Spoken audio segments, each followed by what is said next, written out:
All right. What's going on, everybody? Welcome back to the Coffee and Cigars live stream here on the Owner Live channel. I'm Jay, your host. We're here every Thursday night for the weekly Thursday night hang here, starting at 8 p.m. Eastern. How y'all doing? What's happening? As you can see, I'm wearing my jersey here because today is Ravens Day, right? Ravens time. We're back again. Last year, we had to hang up this jersey in shame, in sadness. This time, we're putting it back on because it's time to head back out. What's up, Rusty? How are you, man? Good to see you. As you may know, football starts tonight in about 20 minutes. The Baltimore Ravens are playing the Kansas City Chiefs in Kansas City. I see people out there like saying that the Chiefs are going to win. The Chiefs are going to win. Baltimore's going to lose by 6 points. Whatever, man. We're going to go and we're going to win today. That's what it's all about. So what's going on, everybody? There's Brian. What's up, Brian? How are you, man? Good to see you. So we're here, and let me just light up the fire. With the fire, got to start it up here. See if I can get it started without too much hoo-ha. Come on.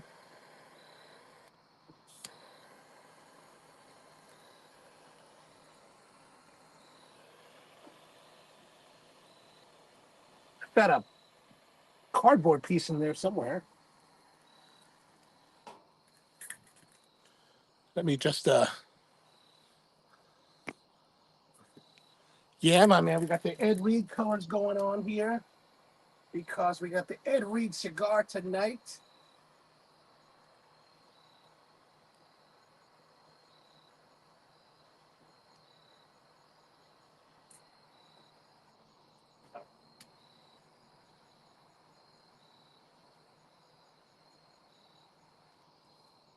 Okay. Let me just get the bellows.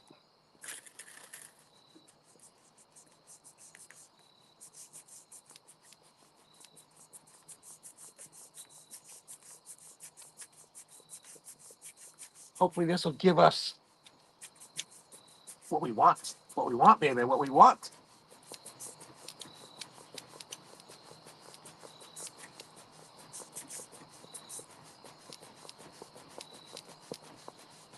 I got this bellows from Timu for $6. Okay, I think we might be lit. We might be lit. George's with us. What's going on, man? Good to see you. Good to see you. Rocking the Ed Reed. Absolutely, man. So this is my jersey. There was a time when I was very much into the Ravens, meaning that I had like season tickets and would go to the games every week, or at least home games. I never went to an away game, but I did watch the games wherever I was. So I got my jersey, the proper one. This is the fancy one. This is the fancy one back in the day, about 12 years ago. This was like the top of the line with the nice fabric and all the embroidery stuff, right? This is the one like the NFL was charging $300 for. And when you're like fanatic about it, you're like, oh, $300, that's not a bad price. Yeah, it's a bad price for a jersey. But it's supposed to be the same kind of, material that that they use on the team. But Brian's with us. George Shem is here. Everybody's here. Good to see you guys. Good to see you guys. So if you guys know anything, Rusty's wife, Amy's in town here in Baltimore. She's going to be playing tomorrow at Boordy Vineyards at 7 p.m. They're doing performances with the Maryland Opera, and they're doing things like Tannhauser, Sound of Music, a few other stuff that I no longer can remember that I put in a text message to some people that I know. But if you have the time, come down to Boordy Vineyards. I think the tickets are like $25, but it looks really like in the past they've done programs here that I thought were fairly short. This one, I was looking at the programming and I was like, this is fairly long. Like there's a long program with a lot of numbers happening. So I think that $25, man, it's really at least as far as opera, very reasonable. And of course, Amy is a world class soprano that has plays all over the world. Let me featured at the Metropolitan Opera, and Cruz. Come on, come on, come on.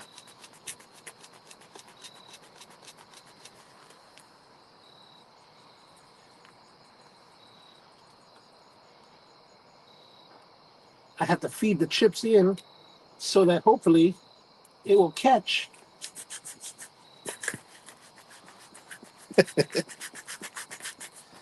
So today's Ravens Day.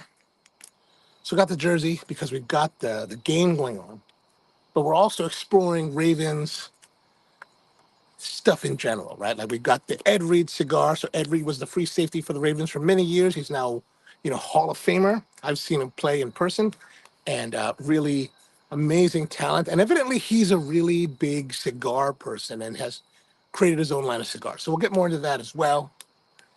And Rusty says, I encourage everyone who can go to go. Good music and some good vino. Definitely, definitely. It should be I think it'll be a nice time. I'm looking forward to it. Now here in Baltimore, we have this chain of convenience stores and gas stations called Royal Farms. We call it ROFO for short, but it's called Royal Farms. And Royal Farms partners with the Ravens players for quite a few things. When Haloti Nagata was with us, they made a whole line of Old Bay flavored cheese curls that he was, promoting. And then the kicker, Justin Tucker, is a big promoter of Rofo as well, talking about their fried chicken and their coffee. So I picked up some coffee from Rofo earlier. They've got these super auto machines where you go in, you put the cup, this is a 20-ounce cup, you put it in the machine, you hit the button, it grinds, grinds, grinds. You select the coffees you want. And so like in the one machine that they have Colombia, they have a decaf gourmet blend, they have a gourmet blend. They've got all this other stuff. And the gourmet blend's like their medium roast coffee. And I got that. Tony says, what's up, everybody? And Rusty wants to know, how are you feeling? How you feeling? Hope you're feeling better now, Tony. Hope you're feeling better. And so I picked some up earlier today, just a couple hours, about an hour or two ago. And I put it in the thermal. And then just before I walked out here, I hit it with some, what do you call it? With some steam from the espresso machine to bring it back up to temp. And we're going to taste this coffee with it. And then, of course, that's going to be kind of our Ravens-esque evening. So here's the cup. And I'm going to pour it in here first so that we can get rolling with it. All right, the fire has caught, so that's great. My Darth Vader thermos is all stuck.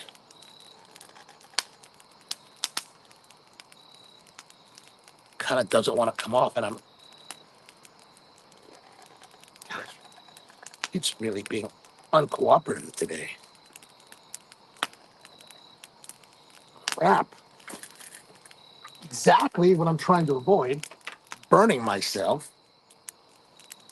All right, so we got the coffee finally open. My hand is burning. I'm going to pour that in here, as you can see, pour it in.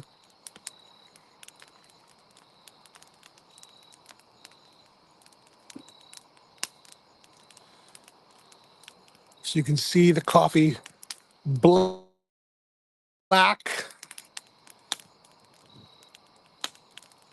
Tony says he's back to work, so he's on demand. Excellent, glad to hear it. We've got the black and, oh man, this coffee. Sometimes we have nice coffees. Sometimes we have clean coffees. This is neither of those. This is dirty smelling. It smells fierce and dangerous and unpleasant. It's just terrible. Qualitatively speaking, smelling the aroma, you can already tell defect ridden, just terrible. I'm not expecting greatness here, sadly. All right, let's have a taste. Holy God, that's, wow. Bitter, pungent, kind of tar, dirty. Wow, gourmet blend, man. I don't know what kind of gourmet they're having, but this is definitely, ooh, I definitely would not like this. This is a coffee that you must use cream and sugar. Or, holy God, that is just fierce. Oh, so it's really good. Yeah, man. Oh, oh. Rusty says, chalk up to supporting local. We want to support local, man. We want to support local. And this is a local chain. They're actually based, their headquarters, it was down the street from my shop in Hamden. So, they're a local company who I like it because, here's the thing. You get their club card and you buy gas, right? The gas is fairly decent price, right? My mom was always like, why don't you buy gas at the other gas station? It's cheaper. I said, well, maybe it's a couple cents cheaper, but by using the membership card, I get points, and my points. So Rofo is known for fried chicken, and you can cash in your points for free fried chicken. So I'm like, well, if I buy gas at Rofo, I don't have to pay for fried chicken. That's my logic there, right? Rusty says that's how I feel about Wawa. Man, Wawa I think was better. Did I have had Wawa? Oh no, I had Highs recently, and I think Highs was better. This is fierce. Oh my God. Like it's just bitterness and like pungency and dirt and defect. It's like so much defect. We talk about sometimes on the shows about contract coffees being stuff like that you'll specify to the supplier that you're willing to accept so many defects. This is one of those coffees, without a doubt. Commercial grade, acceptable number of defects. I don't know. I don't know about enough commercial grade to tell you exactly what the specification will be because wow, that's really something else. All right, so to go with while I was at the Rofo, I was thinking, you know what, man? Look at those tasty cake powdered donuts. I think I need those tasty cake powdered donuts to go with this coffee that is sure to be fierce and disturbing, and to help balance that out. But then it was like $2.50 for a pack of six. And I was like, you know what, man? Forget that. I got some donuts at the house, left over from one of our shows yesterday. So these are the donuts that I ordered for yesterday's live stream, the coffee Q&A. These are donut shells from the local donut shop, the local bakery called Simon's. They're a day old. I put them in the microwave and I cut some holes in it. So what I'm going to do is I'm going to fill it with the Nutella Chantilly. This is Nutella Chantilly. Basically, it's just, whipped cream with Nutella. I just had to squeeze some out. Now, I've already pre-cut the hole. I've already put the slit in here, right? And so now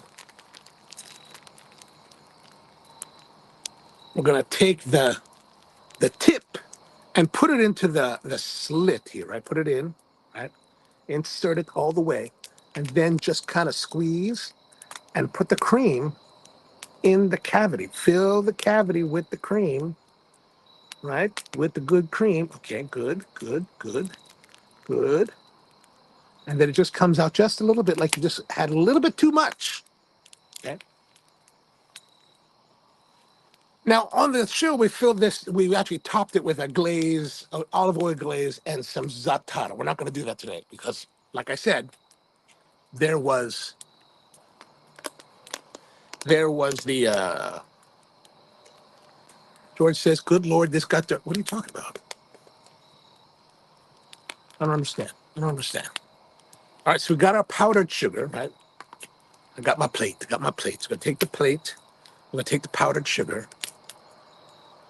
Now I did microwave this a little bit so that it would be a little bit warm. Oh gosh, I'm getting it all over. This is bad news. This is the problem with powdered sugars, that it gets everywhere. Okay, now we've got it kind of right there. It is. There it is.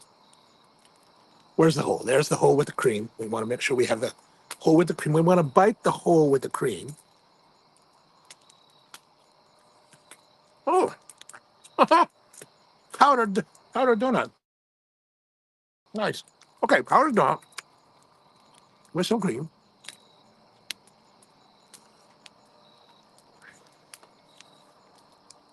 Rusty says this just live show just went completely different. What are you guys talking about? A little sexual. My gosh, you guys are so, oh my gosh, you guys are so dirty. What's wrong with you guys? Must everything, must everything revolve around your OnlyFans subscriptions? My goodness. All I'm trying to do is fill a donut hole with some nice chantilly cream, and then you guys want to be all like OnlyFans about it. Oh, it's pretty good. So Simon's Bakery here in Cockeysville, nice and sweet. Ooh.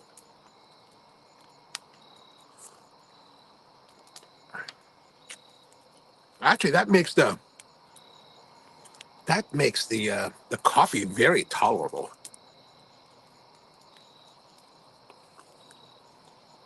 George says, I'm not the only one that got goodness. You guys are so bad, man. So bad. So terrible. You are so terrible. I'm the one talking about stuffing cream in a slit. Well, it's I cut a slit in the side of the because even though it's called the shell, like you have to cut a hole and you have to hollow out the center. You have to hollow out the middle, right? And you cut a slit so that it's not. You don't want to cut it in half because then now, when you have those marshmallow donuts, you have to deal with all that marshmallow oozing out everywhere. I don't want that. I just want it to have to be nice and controlled. Oh, that's really nice. I'm actually surprised at how well that turned out because Simon's doesn't make powdered donuts.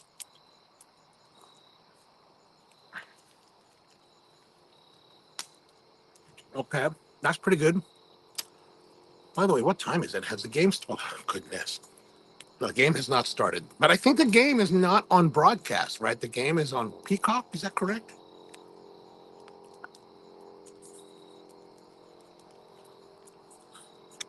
10 by sugar means black jersey is a mess. Absolutely. Below the camera line, it's actually kind of messy. And my fingers are like coated in melting, confectioner sugar. All right. I did bring a napkin. Oh, 8:40. I thought it's 8:20 today. Okay. Okay. So we've got our coffee.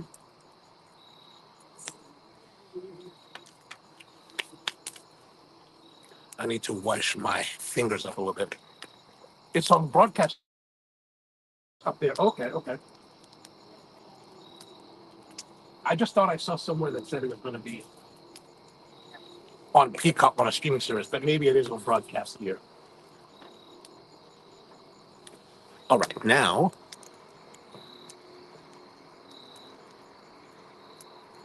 game starts 8:40 at channel 11. Okay. Cool. Cool. Cool. Cool. Cool. Cool. Cool. Dump some of the chantilly in the coffee. We may have to resort to that at some point. But I don't want to go that yet. We want to see what it's like with the cigar, right? We want to see kind of, what it's like. Okay, now, this is a cigar that there's really very little to no information on the internet about it. And I'm not sure why.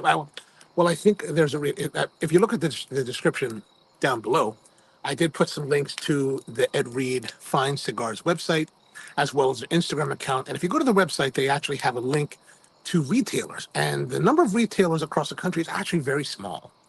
There's a few places here, Davidas, evidently, the Humidor, Tobacco Leaf, Aphelion, and maybe a couple more in Maryland.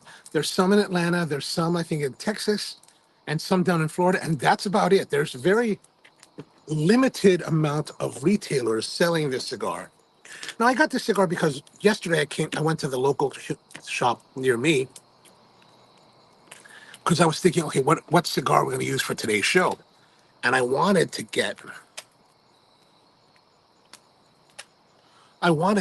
hoping they might have like what's it, the 52, how can I not remember? The Ray Lewis cigar, right? That's made by Rocky Patel. I thought they would have that, but evidently they don't have that anymore. And I asked the guys there, I said, hey, do you have anything Ravens? Are there any Ravens type cigars? And they said, no, nothing really. And then today I had to go there to get something else because I was thinking about doing a different show today with different cigars. And I happened to notice this Ed Reed cigar sitting in a corner. And I was like, oh, Ed Reed. I'll go get that. and we'll use that, which is great because it fits well with the plan. So at the cigar shop that I went to, I got the Ed Reed cigar, and the Ed Reed, this is the Robusto, is $18.39. So a little bit on the pricey side. So since it is kind of pricey, I'm hoping and expecting that it'll be quite a nice experience. So let's actually, you know what? I need to run away for a moment because I forgot the clipboard. So I'll be right back. Here, let you have a look at the flames. Well, and I'll be right back.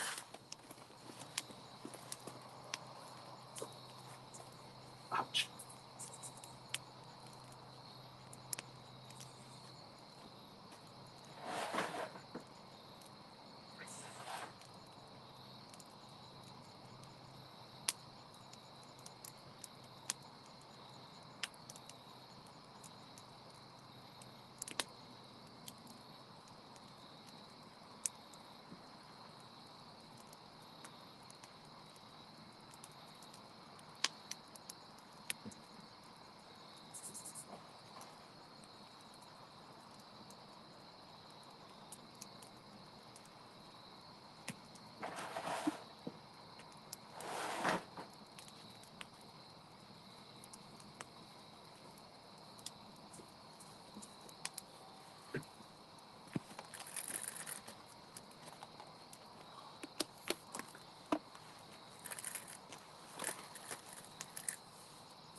All right, all right. We're back again.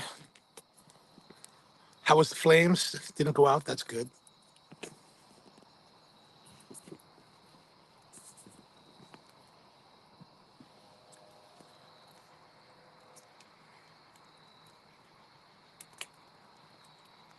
Rusty says it's only on Peacock in New Jersey. Ah, okay, okay, okay. Gotcha, gotcha, gotcha. And Peacock as well, says Bryant. Okay, good, good. And then doesn't Ray Lewis? Ray Lewis did at one point made by Rocky Patel, but I don't know if that's still something that's continuing. Now it's Christmas watching the Yule. Oh, there we go. There, George says it is made by Rocky Patel.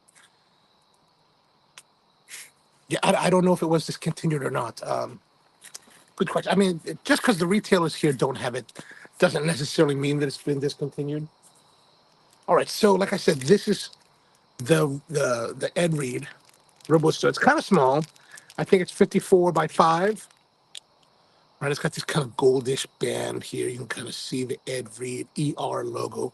So the company name is called Ed Fine Cigars, and it's really sparse on details about the cigar. I think there's only two sizes, the Robusto and a Toro, which is a good thing because so many companies go for the big 60 plus ring gauge, and it's like we don't need that. We just need a nice made cigar. And so I was a little bit hesitant also to buy this cigar because football player, is he really into it? Like, will it be worth $18? That's a lot of money for a cigar. And then I read that he was evidently, Ed Reed is a cigar person, so he's really into cigars, as an enthusiast, not just as a celebrity, and actually is not having someone make a cigar for him, but actually involved in the blending. And I guess he went to Plasencia down in Esteli, Nicaragua, and worked with them to blend this cigar, which is supposedly a Nicaraguan Puro, meaning that wrapper, binder, filler are all from Nicaragua. Of course, all that's unspecified as far as what kind of tobaccos and whatever about it, or processing, or any kind of fermentation that happens, but supposedly all Nicaraguan cigars. So, yeah, they has a little footband. Unfortunately, because it's so bright that it's a little bit hard to see. I'm going to take this footband off so we can see more of the wrapper.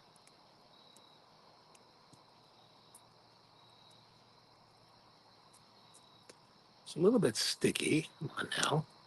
Wrapper, the band is tearing. That's irritating. Just pulled it off. There we go. So there it is. The Ed Reed. It looks not bad, right? In the lighting, I can see it. It feels nice and supple and smooth, kind of almost like nice, supple leather. Interesting, like a pimenton kind of spice. Well, that's very interesting. Like a esplet. Rusty would know that, right? The esplet spice, right? Oh, that's almost like a red chili pepper, ground chili pepper, but not quite that. More like pimenton de esplet than red chili.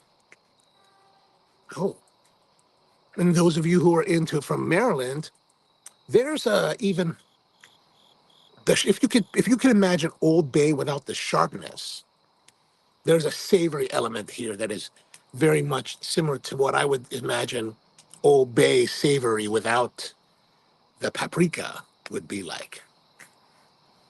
Oh, that's that's really that's really surprising and interesting.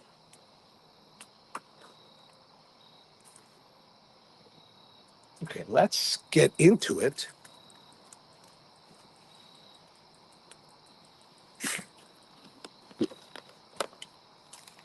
Get my cutter. So what are you guys all smoking tonight? And where are you smoking? Are you guys outside on the deck or something? I mean, the weather in Maryland at least is fairly mild. Like, I don't even know if I really need to have a fire running at the moment. Although I might need to add wood to it. Okay, so here we go. We got a cutting going on. Mhm.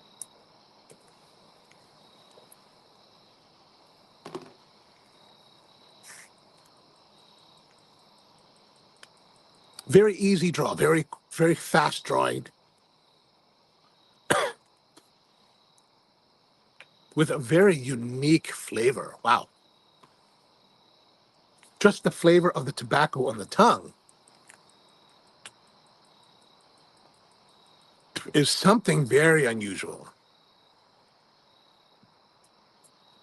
This is not what you would expect from Nicaragua. And actually, I wonder, is it too bright?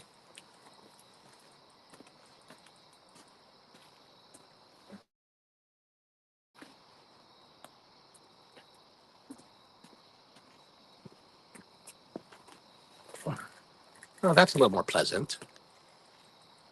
All right, so,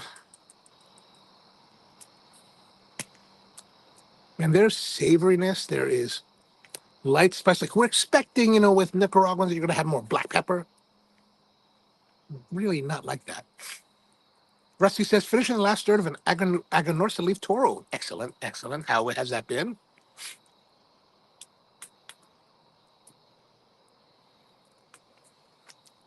There is something very different.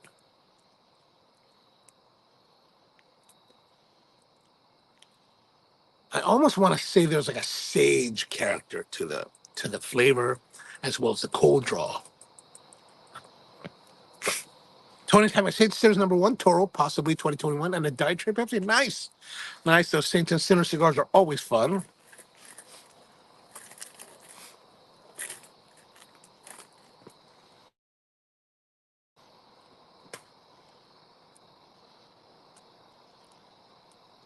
All right, let's light this sucker. Got a lightsaber.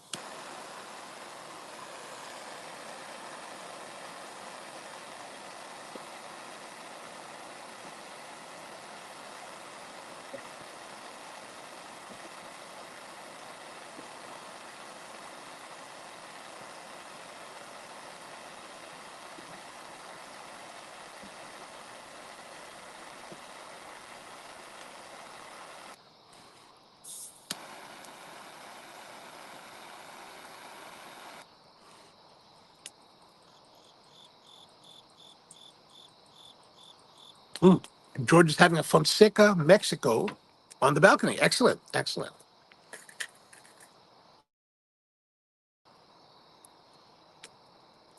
So the initial light, we're continuing with this savoriness.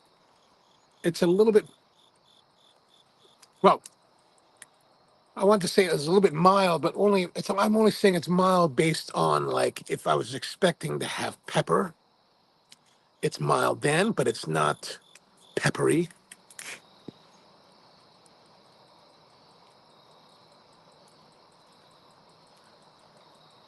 There's nice that last draw had some nicer complexities.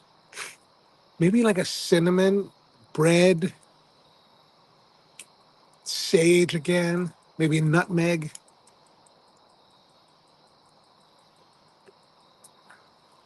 Craig is with us. What's going on, Craig? No cigar tonight. I'm replacing the element on my Europicola. Oh, nice.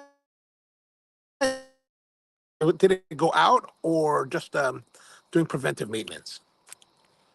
You know, a friend of mine a couple years back gave me his Europicola because he wanted. He was like, he's a really good friend of mine. He's like, hey, use this.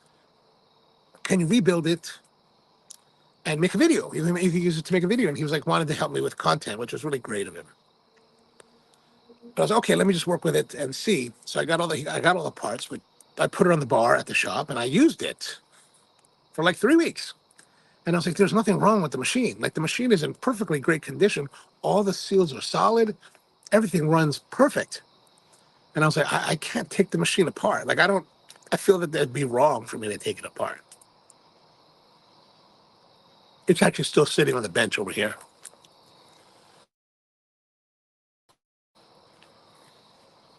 Ah, Craig says I let the boiler go dry. Yeah, that happens. That happens. That happens. Well, good luck on that. Hope it goes smoothly.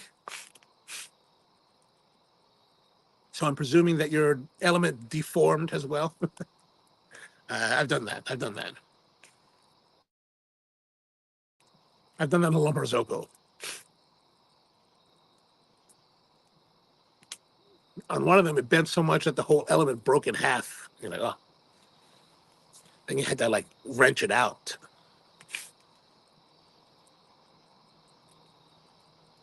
So there's a nice spice here. It's a good mix. I'm gonna add a little bit of wood.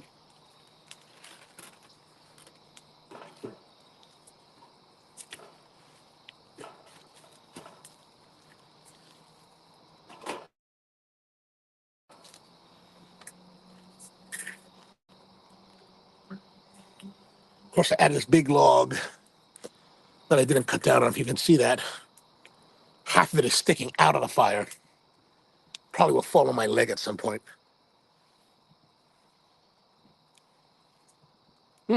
Actually, a little bit of black pepper too. So we got sage, nutmeg, black pepper, maybe a little bit of cinnamon.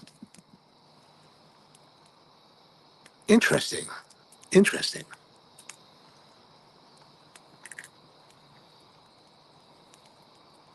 Like I said, I wasn't sure what I was going to expect on this one, but so far, I'm rather surprised and pleased. Now, how does it taste with the coffee?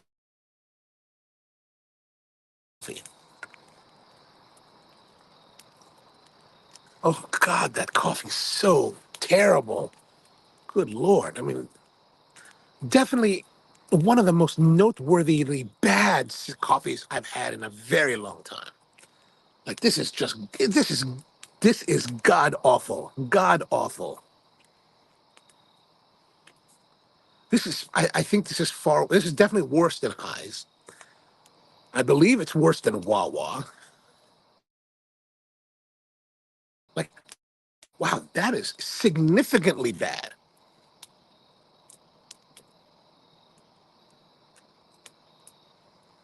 That's worse than Baltimore's reputation. Okay, pepper, smokiness. It's interesting. I don't know if it's taken, at least at the progression we're at now, I don't know if I actually like it. It's a little bit darker, a little bit more brooding. In some respects, or maybe that's because of the smoke from the fire.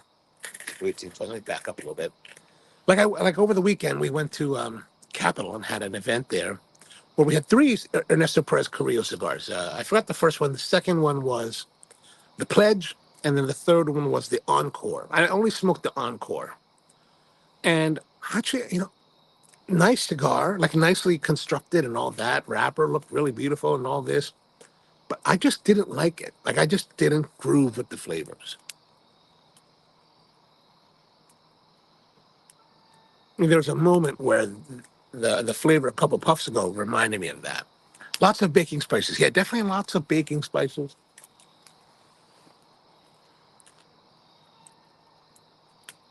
The draw is nice. Construction seems really good.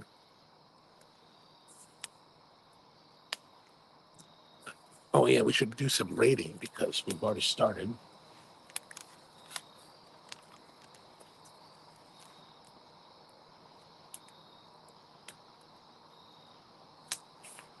Okay, so now fragrance and cold draw, I would say was very good.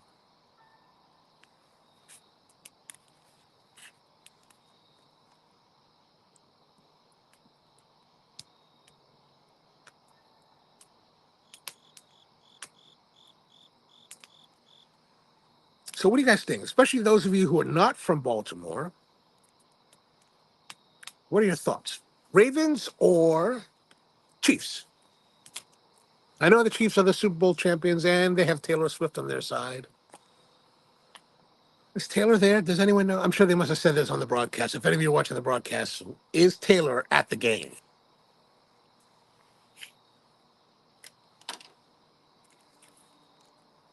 Which, in some respects, is the most exciting part of the game, is to see if Taylor Swift is there. And those of you who are Taylor Swift fans, if you don't want to go, if you're not an opera fan, but you are a Taylor Swift fan, the Taylor Swift tribute band is playing at the Timonium Fairgrounds tomorrow night, also at 7 o'clock. I was going to take my niece, and then I realized that, oh, no, Amy's playing. I can't take my niece anywhere. She would have had to go by herself. Mom says Ravens. Excellent choice. Excellent choice.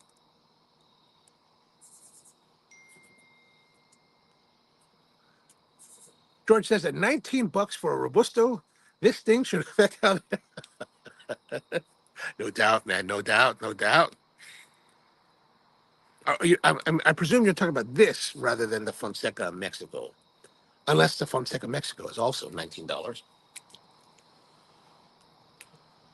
But I picked up so for upcoming episodes that are coming up, a little sneak peek. I did find some Opus X. I guess they're Opus X Fuente rare pinks. I got a rare pink, and then I got the Carlito special. I forgot what it's called. Carlito something. That was $28. I was like, well, 28.50 or something. I was like, good lord. But we had a nice experience with the God of Fire last week. Is that God of Fire? No, no, no. With the yeah, God of Fire. God of Fire. That turned out to be the highest rated cigar of the year at 90 points. So, the Taylor Swift is there. Okay, excellent, excellent. That's exciting. Yes, Ed Reed. Yeah, the Ed Reed. $18, And I imagine that part of that is probably because of volume or lack of volume and scale. And then, of course, there's going to be some level of marketing.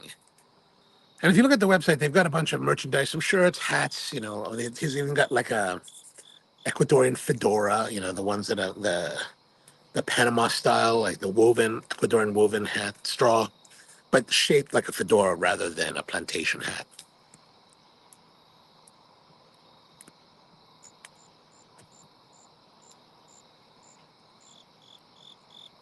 All right, let's see here. Ravens. Got my laptop out here to see, just so we can have updates, since I don't have TV nearby.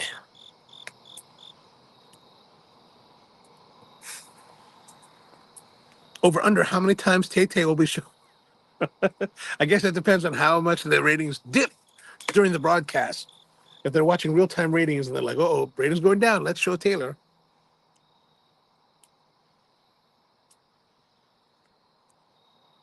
So interesting flavors, savory, baking spices, a little bit of darkness and broodiness, but actually quite enjoyable. Good body, like The qualitatively, very good body, maybe more of like a medium body.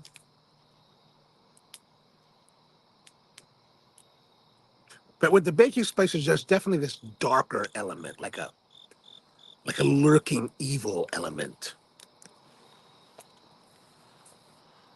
Like, you know how in Star Wars, the Empire, the dark side of the Force is always kind of like just under the surface. That's the kind of like insidious character this darkness has on the flavor. It's just kind of right at the edge, right at the edge. I think I see a mosquito.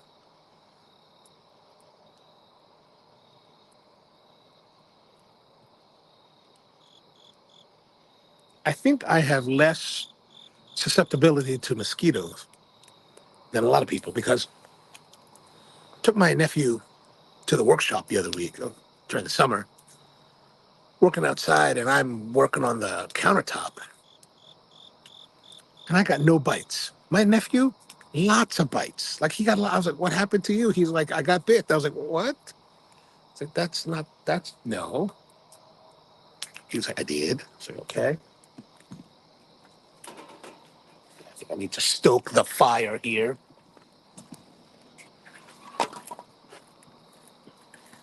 Let me adjust so you can see what I'm doing here. Burning down the house, probably. Whoa.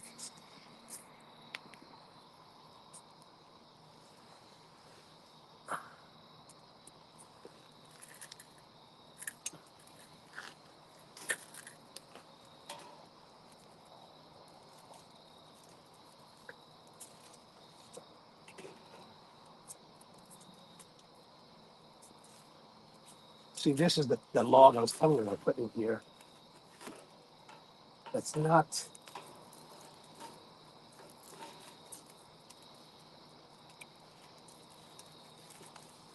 All of my fire tools are from Timu, so they're a little bit flimsy.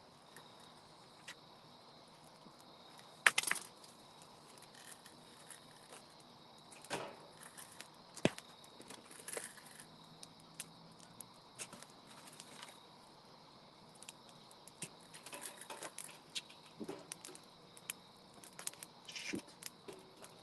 Ah,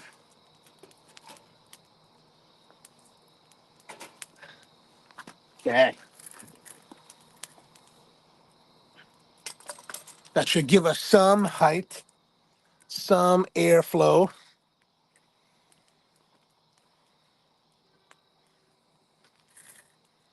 There it is. Cigars rolling.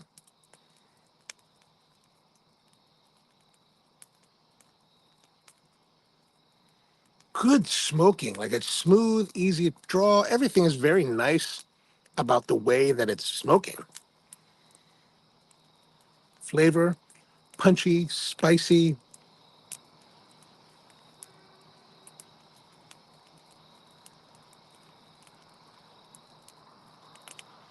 Like I'm going to go through it pretty hard. George, I don't think we're going to be able to last the entire hour 15 that's coming up.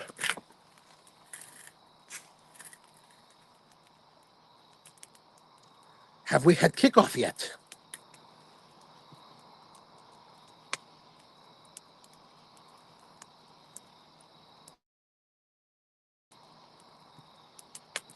Oh, USA Today has live updates.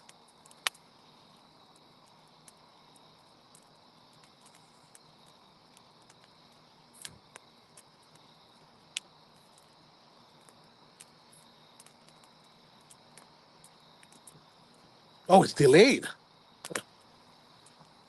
Why is it delayed? Is it raining or something?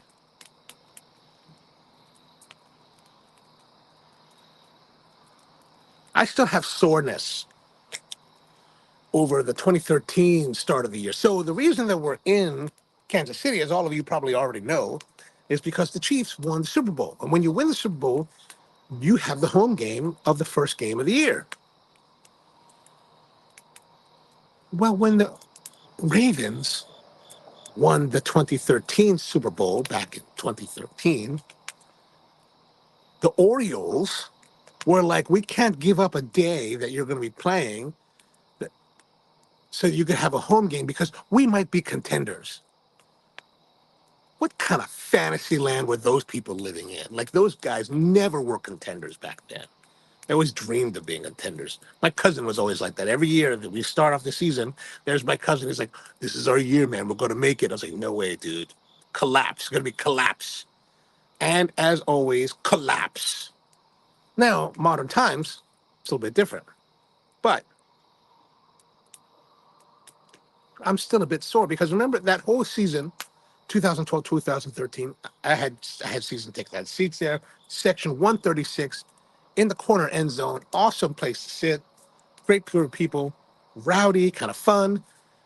And every time the Orioles players came to watch the game, the Ravens would recognize them, and everyone would stop and applaud them and cheer them on because we love the Orioles too. These guys couldn't give up one day out of 160 games. I was like, you must be. I was so pissed off. It's like you can't play it some other time or do something else. I have been sour on the Orioles ever since. I'll be honest. Sorry, George. I know you're a big Orioles fan. No, you'll be done by 9:30. Kickoff just occurred. Okay, excellent, excellent. Let me refresh my thing. Okay, we're on 14-14 left in the first quarter. Ravens has possession. I can see it on the Google.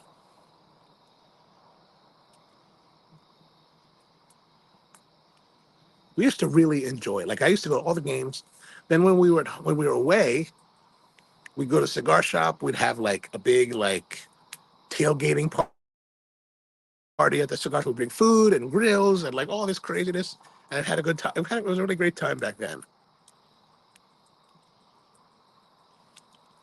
But like I said, down in where I had seats, 136, which is in the lower part of the bowl, closer to the field. Like I want many years ago, I had seats that I sat a few times way up in the 500 section, way up high. And I was like, I never want to do that again. Like that's not fun. I don't like that. I want to be closer to the action, right? And so I got these seats and had a great time. And then one day, one of my friends was like, "Hey, I've got some extra club level seats, the 200 level. They're nice."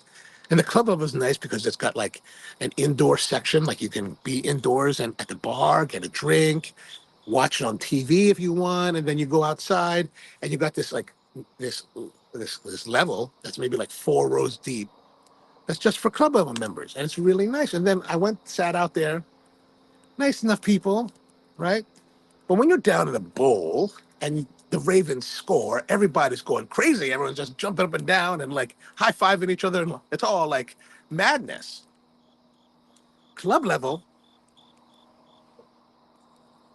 Ravens touchdown, and everybody around me is like, very nice, touchdown, very nice. And I was like, what am I doing here? Like it's nice because in the cold weather you can go inside and warm up, right? You don't have to bundle as much as you do down in the rest of the stadium. But I was like, you know what, this sucks. Like I was like, this is not what I want to. This is not football. This is all like, oh, nice black people, good going. I was like, oh my gosh, so terrible. So I went there once. I'm very grateful that I had the experience, right? But I was like, I'm gonna just like bundle up and enjoy the cold. And then my friends, some of my other friends, they love to tailgate. So you get there, and the 1 o'clock game, you get there like at 9 in the morning, truck all the way down there, and everyone's tailgating, drinking, and barbecuing. You're like, oh, this is good times, good times. And then the game's over around 4, and then you have to. And then either you drive or you take the train, so you got to get out of there somehow. I wouldn't get out of there till at least 6. Get home around 7, and your whole day's done. Whole day is just toasted. You're just like, okay, I spent the whole day, which is it's fun, but like done. George says Peter Angelos was behind that whole thing in 2013. He just wanted attention and he got it. Negative attention, yeah, but unfortunately, the guy had the team for another 11 years. Thank God he's gone.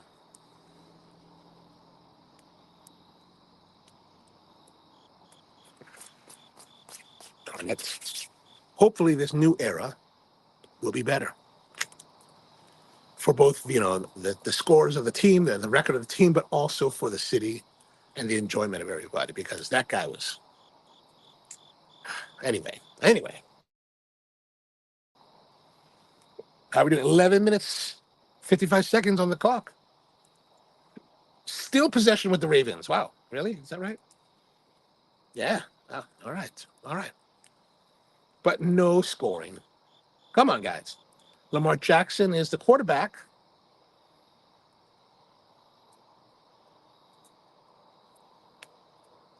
Yeah, there's no way this is going to last. But it is good. I would say very good. All right, so which reminds me, we're probably through. I'm gonna say we're through the first third.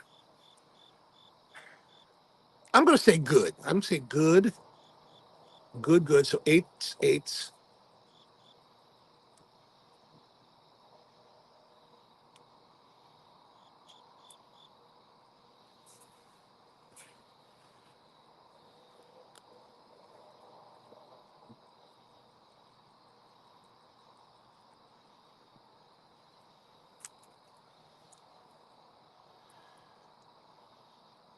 Yeah, I don't know why Angelos would be jealous. Like, he should have delivered.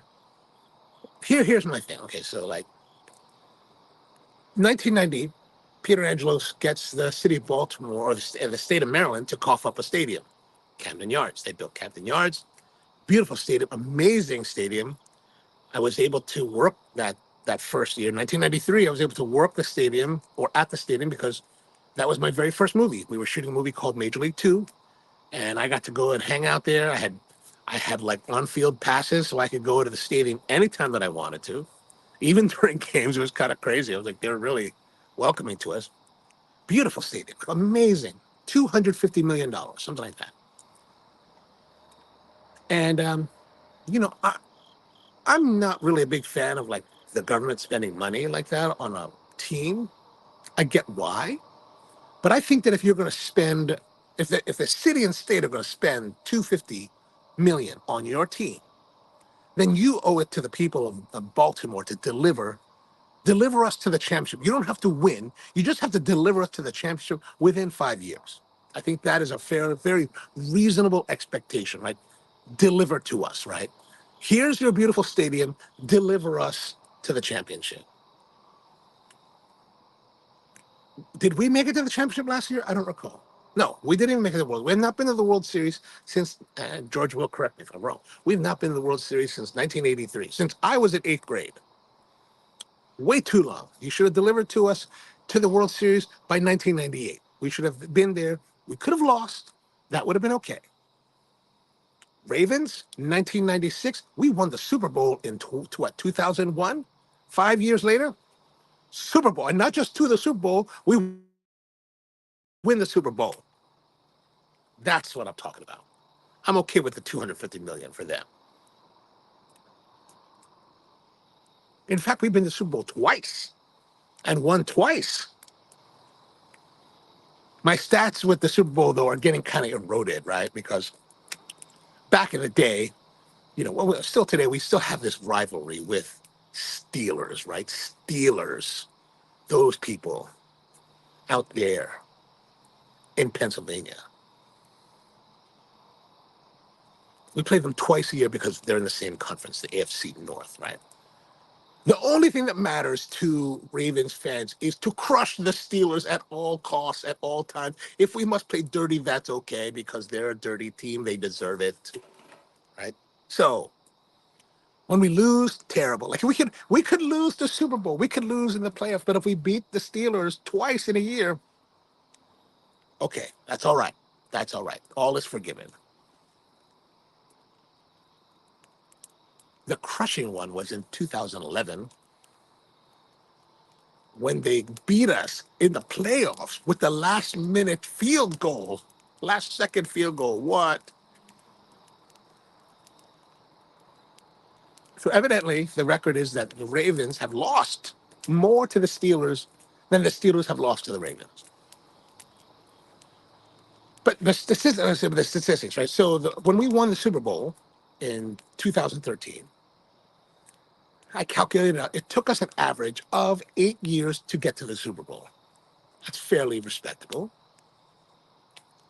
Of course, you get all these Steeler fans, and they're all like, we got six. Actually, they're more like this. We got six. We got six. And I calculated them out too, right? Their entire history of their team. It takes them 12 years on average to make it to the Super Bowl. So the Ravens are the better team. 8 years versus 12. But now we've been 10 years outside of the Super Bowl. Man, we need to do something more. Oh, oh, oh. Excellent. Excellent. Nestor Aparicio and the rest of you can eat it. Nestor was one of the guys that was out there. He's like, I think it's going to be the Chiefs 26-20. I was like, you're kidding me, dude. You're killing me on this.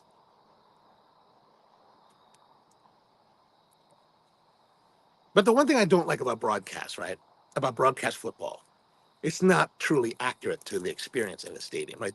There are many times when you're watching football in the seats, the plays are happening. Like if you watch it on TV, people are always cheering. It's always noisy. It's not always noisy. Like a lot of times, there's times when like plays are happening. You don't even know the plays are going off. You're like, what's going on here, right? What happened? What happened, right? And everyone's quiet. Everyone's just kind of quiet. There's not really cheering. So there's a lot of times that what you hear on TV is not accurate to what's happening there. Although the one time when it was pretty accurate was that one year after, I think it was after we won the Super Bowl, when the referees went on strike and they brought in the scab, the scab referees. I was there at the stadium. They had this game. They made a bad call. They made a bad, like a terrible, terrible call, right?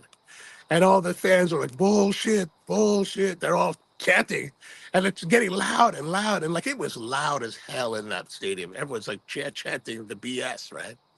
And I watched the broadcast later, and I was like, oh, you can totally. And the announcers were like, it's totally not. That's not an appropriate thing to say. Of course, it's appropriate. Bad call deserves to be called out. Oh, Justin Tucker. I bet that was Justin Tucker, right? Pulled in that kick. That guy, man. That guy. Ooh, ooh.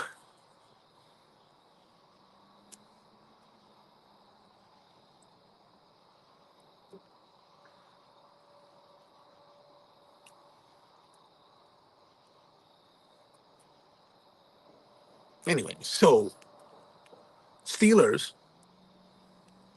But as much as we hate the Steelers, and I remember times we'd be there and everyone's buying up the terrible towels, those silly like yellow towels.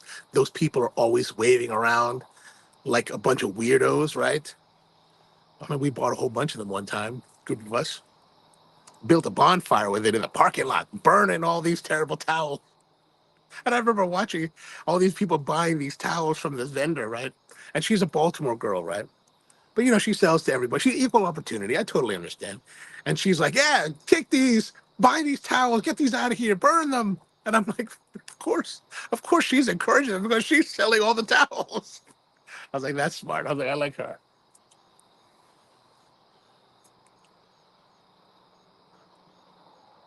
But truth of the matter is,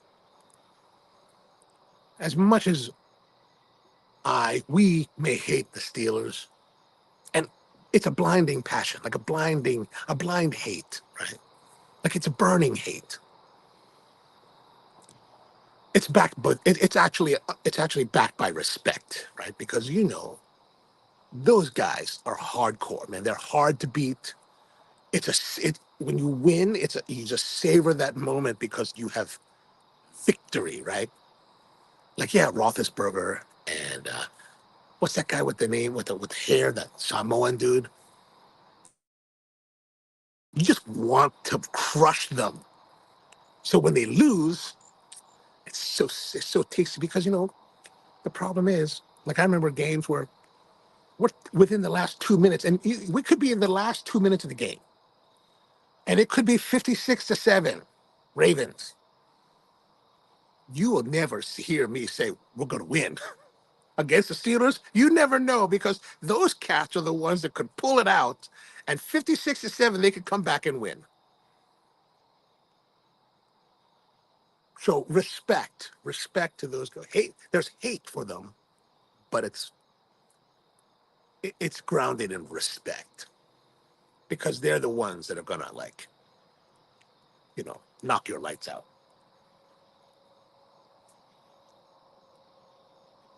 8 more minutes left in the quarter.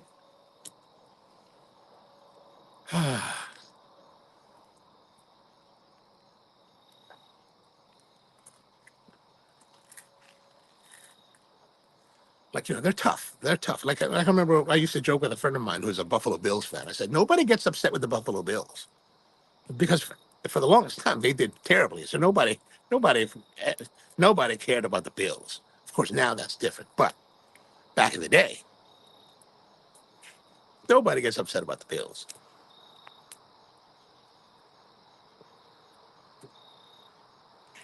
Oh, nice and spicy. There's the savory element, really quite interesting.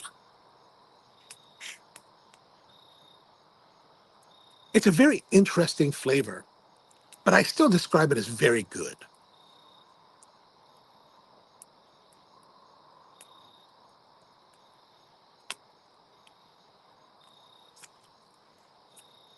Ah. So how's your guys' cigars coming along? Good? Let's try some more of this Rofo coffee. Oh my gosh. Oh my gosh. I think I'm going to do what Rusty says. We're going to take our Nutella Chantilly.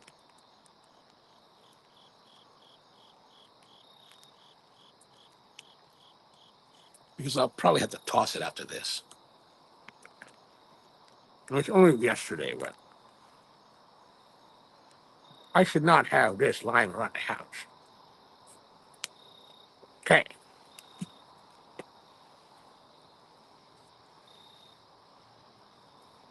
There it is. Nutella Chantilly is in.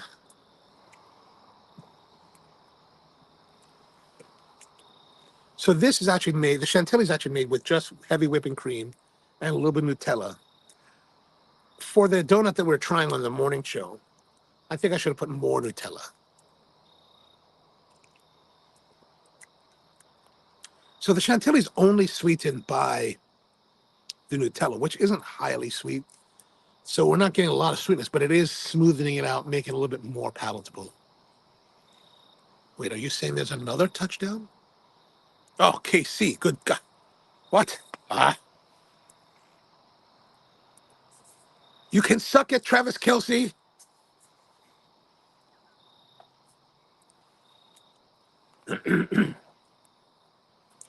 Well, at least it's going to be, hopefully this means it's going to be a good game. Yeah, the lead didn't last long. They only lasted 3 minutes. Was it the return that they didn't turn it over? I mean, meaning that they kicked to the Chiefs and the Chiefs scored on that drive.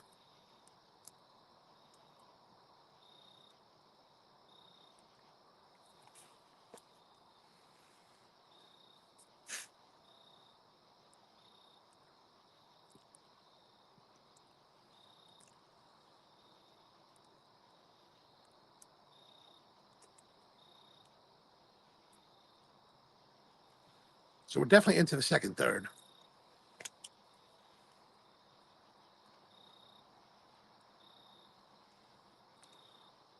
And Tony says that his Saints and Sinners is delicious. Oh, nice, nice. Yeah, those Saints and Sinners are always pleasing to smoke. I lost my membership to the Saints and Sinners because I totally forgot to renew.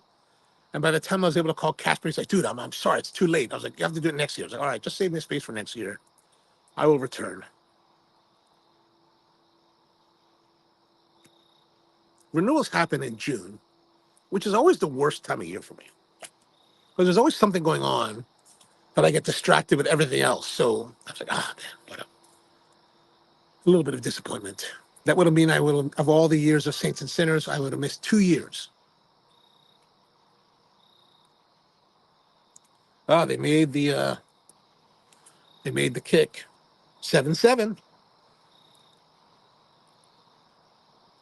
Now, what I don't like about the chantilly being added, it kind of that cream puts a little bit of a coat on the palate. Whereas the dirty, terrible coffee was kept it relatively clean.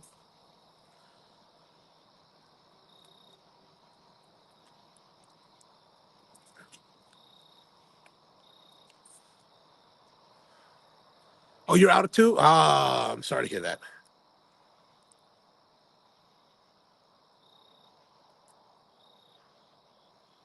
One can only have so many hats.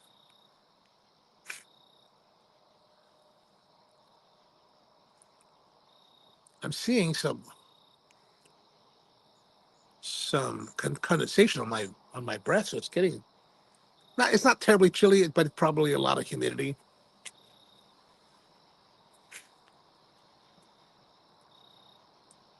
This must be white oak because it's burning fairly slowly.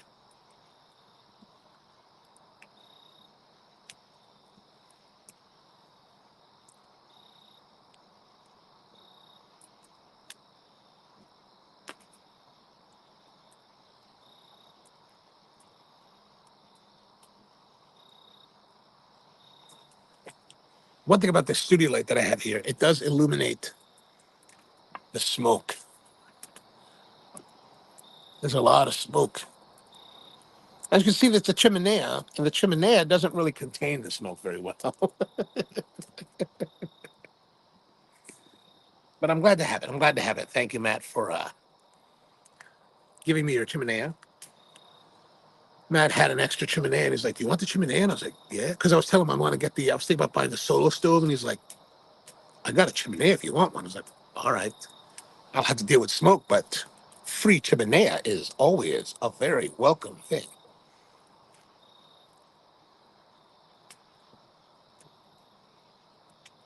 So he gave me a chimenea, and he also gave me he had an extra Weber 22-inch Weber grill.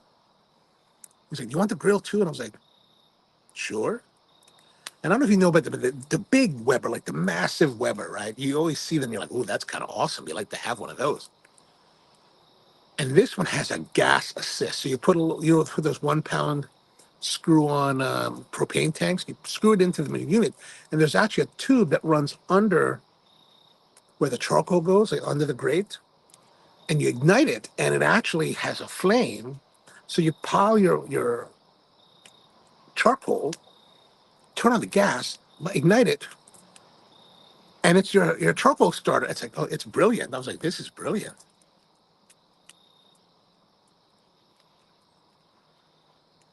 And I bought on Temu from one of those like refilling hoses, so you can refill the 1 pound tanks from a 20 pound tank. That's a brilliant thing. All right, I'm gonna say we're finished with the second third, and I gotta say maybe eight, very good eight, just eight is a little bit too. I think it should be a little bit more 8.25. So I'm gonna bump it up.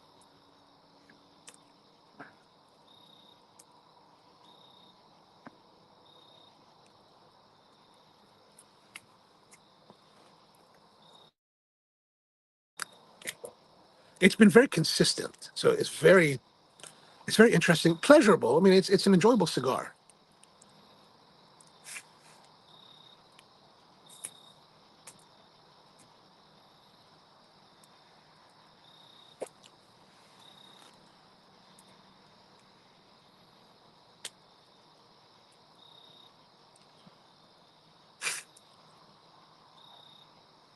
So, like you, Georgia, those of you guys who are watching, how are you guys watching it? Are you watching on your televisions? Can you see it from your wherever you're sitting outside, or are you inside? I know Tony's probably at his lounge, so that's all spoken for.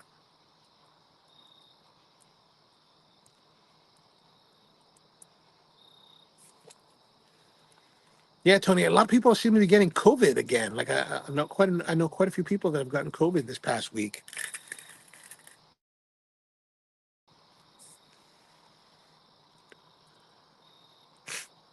some of them I think I saw, and I was like, I hope I'm not getting it. But it's been like 5, 6 days since I saw these people, so I guess it's all right.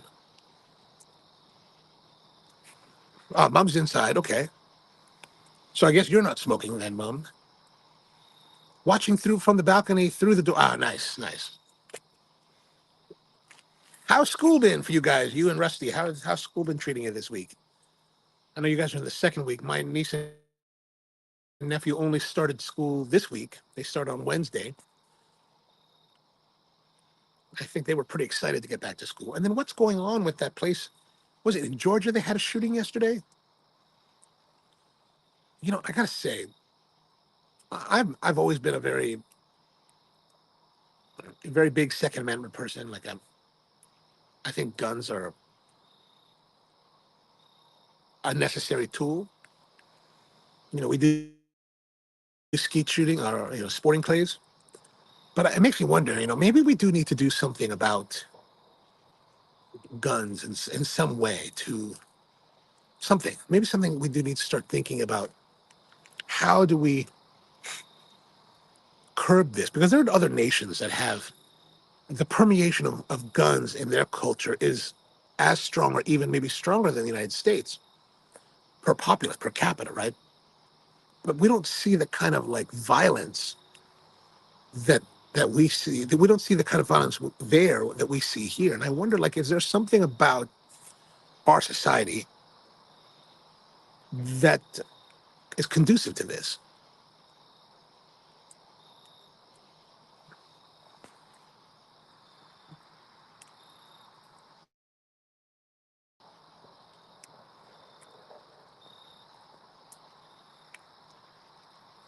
Oh, Rowan says that this is my second day of university too. Oh, all right.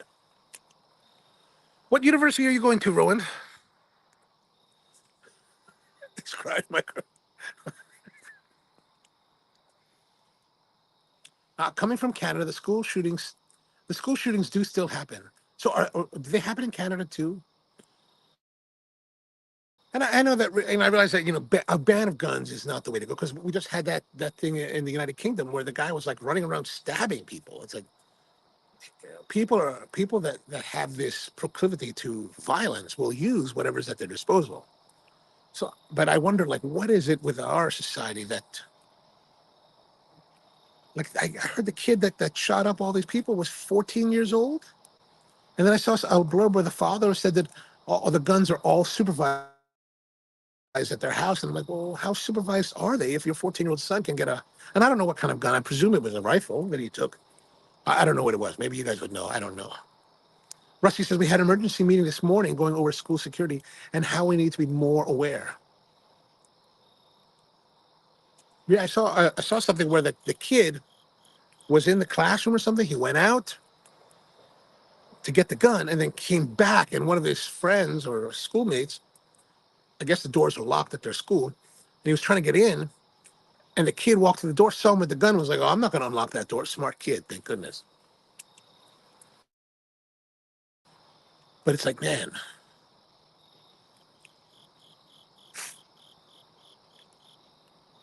I don't know.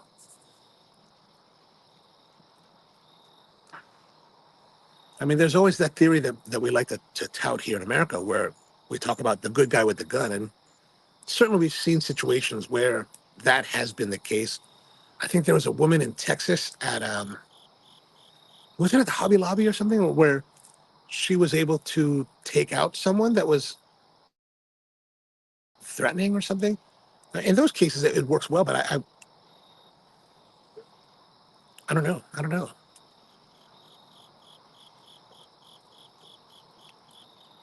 And that's definitely an element you guys as administrators and teachers have to account for and consider that we didn't have to worry about when we were young. Like I don't remember this being an issue when we were young.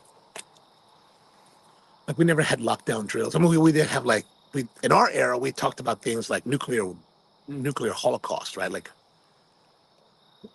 I'm not of the generation. I don't know if you guys are, but I was not of the generation where we actually practiced like jumping under a desk because I guess maybe by the 80s or 70s or 80s they realized, well, that's futile. Getting under the desk will not stop your incineration.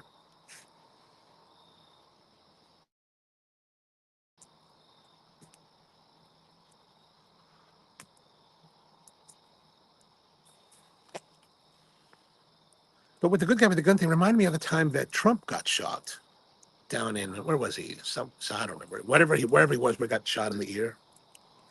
And I remember that one guy the one firefighter was killed. He got shot, and I remember seeing video of that where people are like standing there in the stands, kind of like deer in headlights. Like they didn't know what to do. They didn't know what was going on. And I was like,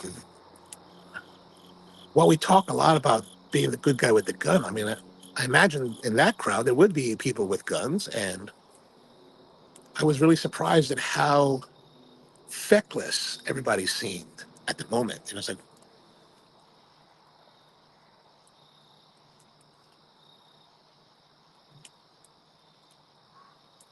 like when emergencies happen, how do you react? Like there's a lot of people that talk about,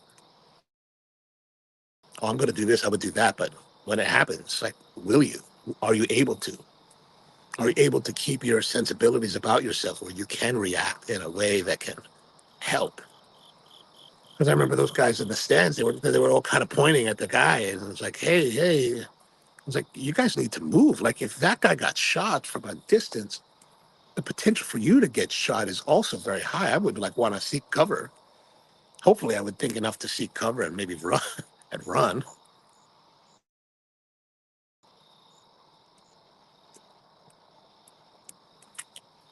Like if I was carrying a gun, I want to run. I want to run away from the problem. Like I don't want to charge towards it. We need to get out of here. George says Columbine changed the game in 1999. It became a national headline. Sadly, it hasn't left 20 feet. It's a sad thing. It's a sad, sad thing. Brian wants to know the score. Score is 7-7. End of the first quarter. Tied up Ravens, Chiefs. Ravens scored first. Chiefs answered within 3 minutes. And it's been quiet for the last 5 overall. George says, sorry I can't join tonight because I'm hosting our grilling and chilling while we watch the Ravens game. Oh, excellent. No worries. Enjoy the game. Who do you think's going to win? And what's the consensus down at Capitol? Who thinks they're going to, Chiefs or Ravens?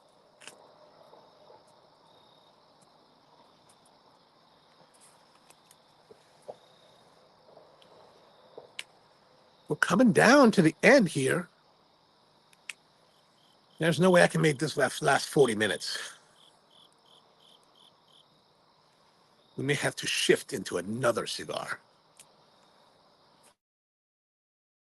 Devin says, I can't smoke either, but have to say hello. Glad to see you, Devin. Glad you're here with us for a little while at least. The Ravens and the Chiefs are playing at Kansas City, tied up. We're very excited.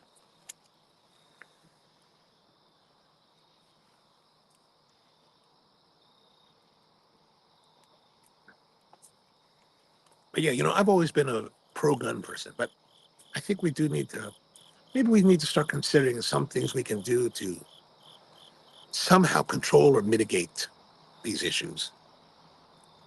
Rusty's glad you're here too, Devin.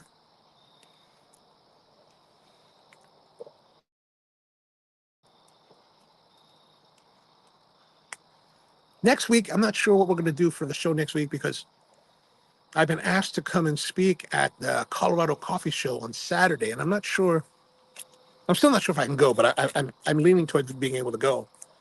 But it's just a matter of like when I can fly there. I may fly out Thursday, which means we may or may not be, depending what time my flight is, we may or may not be able to do the live stream next week. But if I fly there Friday, then Thursday will not be a problem. What I'm thinking about for the episode is finally I was able to go out and find the new Romacraft Cro-Magnon EMH. And I'm really thinking about, I want to do head-to-head Romacraft EMH Cro-Magnon of the old, head-to-head with the Pennsylvania Broadleaf, the new version. And I was even thinking maybe if I grab the Aquitaine EMH, we'll do a straight-up tasting across. Bobby Tears asking, what are you eating? I'm actually eating nothing at the moment. I was having a powdered donut, earlier to go with this Royal Farms coffee, which is quite fierce.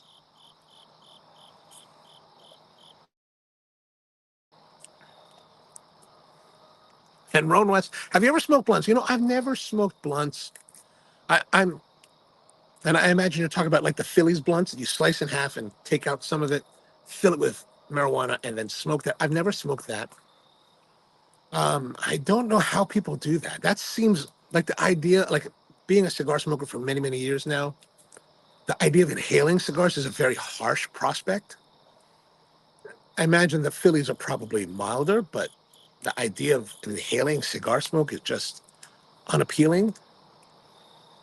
That's not to say that I've never partook of the green sensation.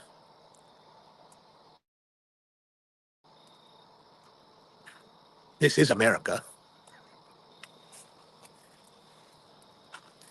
Although, you know, drugs are a very interesting thing. Like, I remember when I was in Manila one year, and this was right when the last president was voted into office, the guy named Duterte. This guy was a hardliner from like the South, and had very hardline like visions for how things were done. Like, he was all about mass execution of drug dealers across the country, which I think the Philippine National Police did do.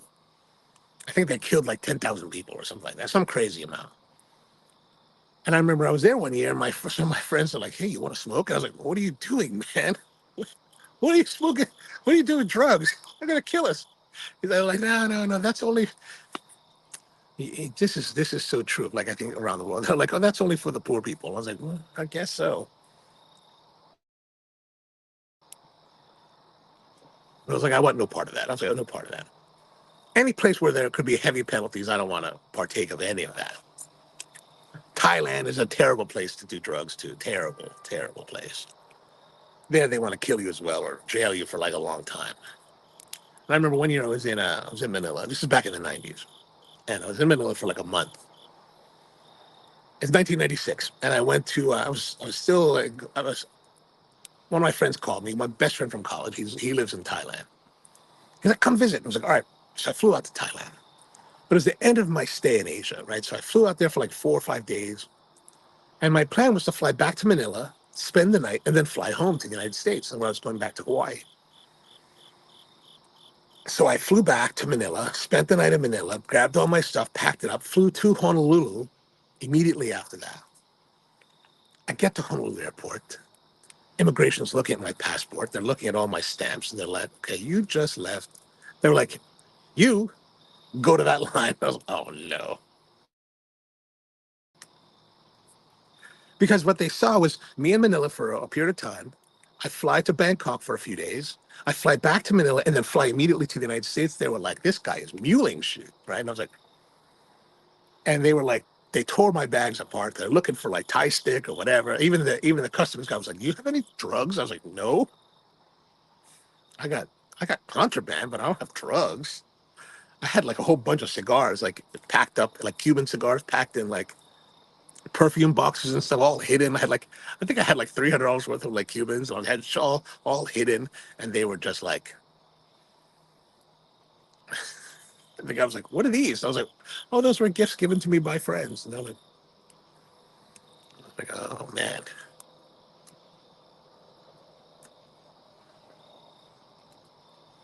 Craig says it's just a wrapper. Ah, just a wrapper. Okay. I wasn't. I thought they left a lot more of it than just a wrapper. But I mean, is it good? I mean, what kind of sensation does the Philly wrapper offer on top of the marijuana? I've always been just a straight marijuana. And since I lived in Honolulu, in Hawaii, I did have some access to very high quality Hawaiian grown what they call pakalolo. I have tried that. Like, I remember the first time I tried it was 19. I didn't try drugs until I was like 24, 25 years old. I was 1995. One of my friends was visiting from Maryland. He's a big pothead. He's a big, huge pothead back then. I don't know if he still is today, but back then, huge, huge. All he wanted to do was smoke pot. Like, he was staying with my cousin. He's like, "Let's go get pot." And I was like, "Oh, I'm not gonna." We went to the Big Island. My cousin knows I have a lot of friends in the islands, especially in the Big Island. They're like, "Dude, can you call your friends and get some drugs?" And I was like, It's like, no, my my friends know that I don't do marijuana. They know that I don't do drugs. I'm not gonna call them and be like, hey, can you give me some? Can I buy some marijuana from you?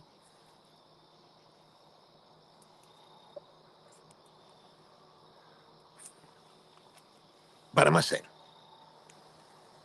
so I went for these. I was like, can you get some weed? Can we get some weed? Can we get some weed? Like pretty much every day, he's like, can we get some weed? No, dude, I'm not calling nobody for weed. But one day we went out for breakfast. We're in Kona, we're having breakfast, right? Ate this ridiculous breakfast, like way too much food, like just everything. I ate so much, I was ill. I felt ill, right? So I went outside. They're like, we're going to go to the bathroom. I was like, I'm not going to the bathroom. I'm just going to go lie down in the grass. I lied down in the grass because I was so full. I'm lying in the grass. For whatever reason, I looked to my right. And in the grass next to my head was this little baggie of pot. And I was like, what in the world? So I was like, got back in the car and I was like, I was sitting in the back seat. And I was like, you guys want some buds? Yeah, yeah, yeah. Well, I got your buds. I was like, we got your buds right here, baby. We were driving from Kona to Volcano that day. So then now it became quest for paper. Right? We need papers. Like, so as we're driving from Kona to Volcano, we're stopping at all the gas stations. You guys have papers? You guys have papers? Like for the first couple stops, we didn't find any papers. Then finally they found papers. So my first time trying marijuana was that night, new moon at the Kilauea volcano. So, new moon and that part of the island, man, it's totally pitch black. Like you can see the stars. And we had a Mustang convertible. I'm sitting in the back seat. And I was like, and I don't know if you guys ever done marijuana, but like when the first time you do it, I think most people don't really know if they're high or not. And I remember sitting there looking at the stars that were just brilliant during the new moon. And I was like, wow, that's amazing. How much of that amazement was because it was truly amazing and how much it was because I was actually high? I don't know. Oh, Craig says the wrappers are flavored grape. Oh, really? I didn't know that. I thought they were just Philly blunts. Just I didn't know they made flavored wrappers. And my friends in Seattle, when I was learning the coffee business, they had bongs, and they like to keep the bongs in the fridge. So the bong was in the fridge at all times. And at 4:20, everybody closed. It's like it's 4:20, we're closing. What? Like what? We're closing. And everybody takes a hit. And I was like, well, this is craziness here. But I gotta say, keeping your bong filled with water, clean water, fresh water, in the refrigerator creates the most cool smoke you've ever had. Like the water is cool. So like as you're using the bong, the smoke flows through the cold water. And because there's no harshness now, you can inhale more. Devin says, still harsh though, if you're not used to it. Yeah, I can imagine. I can totally imagine that. Oh,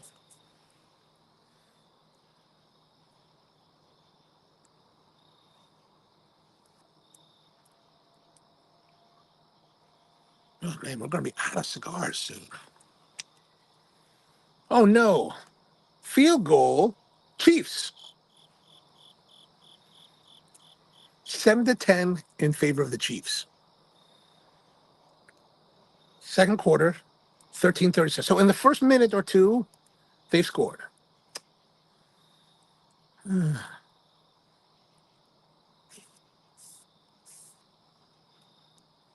hope Nestor is not right.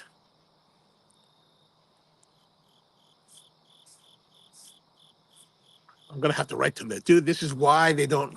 This is why the Orioles don't allow you in their clubhouse anymore.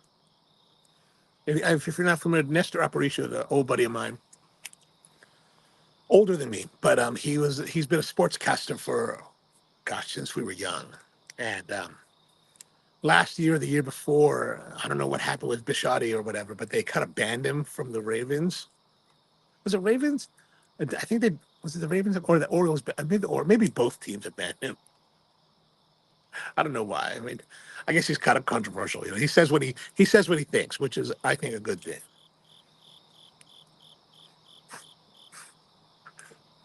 Who I like to watch or read once in a while. There's a columnist for the Baltimore Sun. His name is Mike Preston. And I remember when I was following the Ravens really hard, Mike was always upset about something. He's always complaining. I'm like, dude, you're always. I don't know if there's ever a day when Mike Preston is happy, but oh, what's this? George says, well, Lamar fumbled inside the Ravens 20 and led to. Come on, Lamar. And Craig says, Taylor must win. Yeah, you know, Taylor will. No hate on Taylor there. No hate on Taylor. All right, that's pretty much the end. Let's do some scoring, and then I'm gonna grab another cigar so we can continue on for a little while longer. I'm gonna say we still had 825s.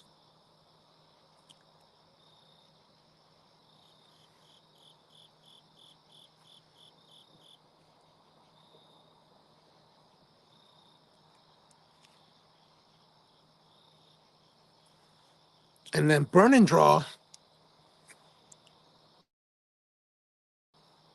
I mean, you know, it's never gone out. It was burning perfectly the whole time. So burn and draw I would have to say, is excellent. And then consistency, again, another excellent.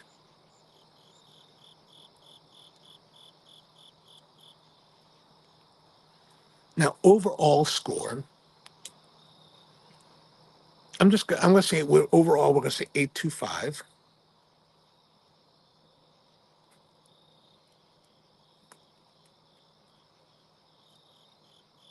Which gives us a total score of 83.25. So 83.25, not bad, not bad. Our fire is kind of waning. I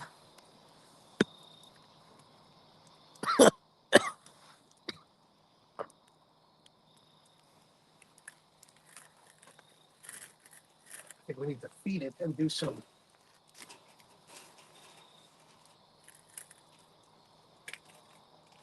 maintenance.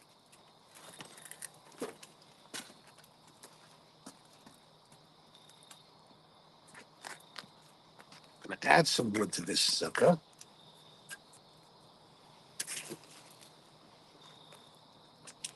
All right, so I'm going to go and get another cigar. Be right back.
All right, the fire's picking up. That's a good sign.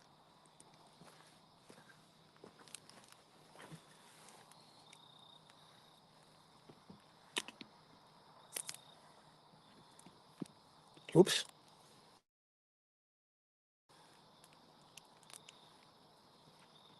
So what I picked up is a cigar I got last week. This is a Romacraft. This is the La Mastranza from their Maquette line. It's a relatively short cigar, slight box press to it. I think we'll probably feature this in an upcoming episode. We're not really going to rate this. We're just going to enjoy it here. But I've had two of these already. Quite nice. nice. Devin says the firecracker with the grasshoppers chirping was some pretty good. Oh, nice, nice ASMR. I'm glad you're enjoying. Glad you're enjoying.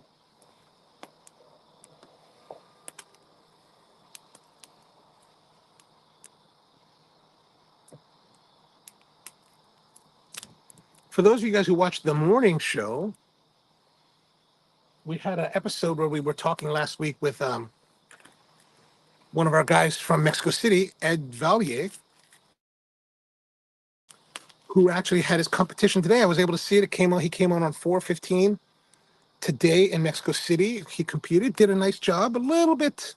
He was a little bit nervous. You could tell he was a little bit nervous. But I think he had a nice show. Hopefully, I think they're going to have a semifinals. Hopefully, he's made it to the semifinals. But I guess we'll find out when we're done. Well, I can see if he messaged me on Instagram.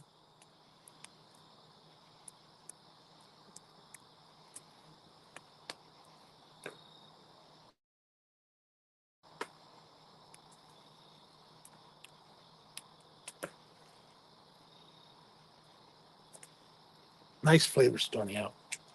Good draw. Everything's really nice about this cigar.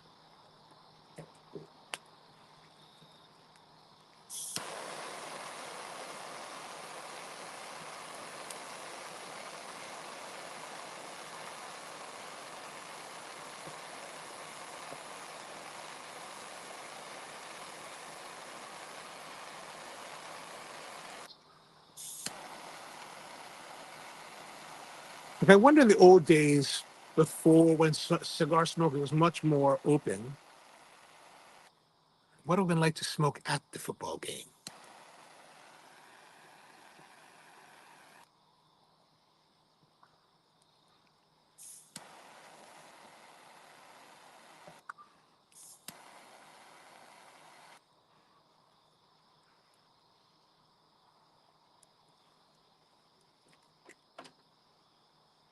Oh, nice. If you guys have the opportunity to pick this up, these are actually quite enjoyable.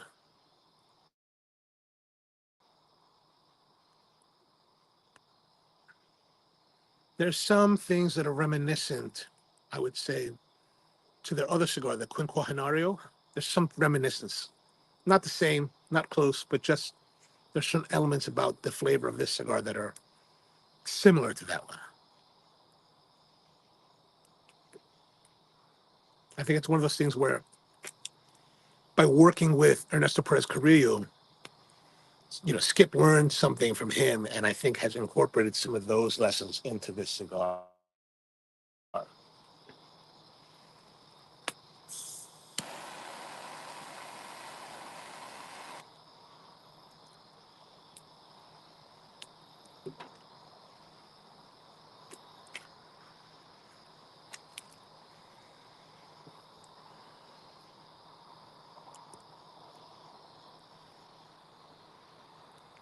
All right, let's see.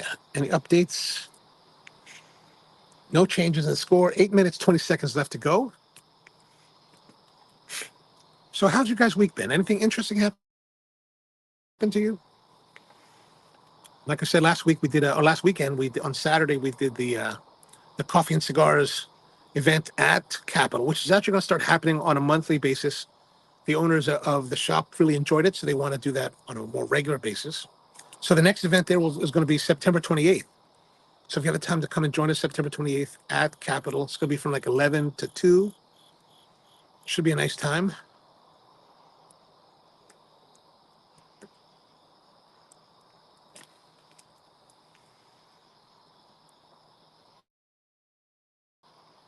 I just selected the coffee we're going to use for that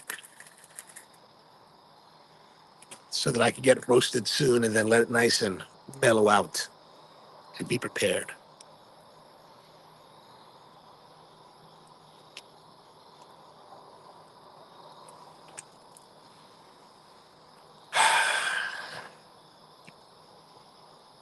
Yeah, we did that. And then that evening, George and his friend Sean invited me to come out to go see the Roots at Wolf Trap, and had a real nice time. Sean is a a big supporter of Wolf Trap and has season tickets, or yeah, season tickets there. So I guess when you're a season ticket holder there, you have access to what they call the Encore Lounge, which is this private lounge for members that is open prior to the concert for a couple hours. And they have a small buffet of like light fare, as well as a whole bunch of snacks and drinks. And you can free soft drinks, and then you can buy drinks, beer, some cocktails, some wines. And then it's open after the concert for an hour or so that you can hang out there and chill after, while everybody else dissipates.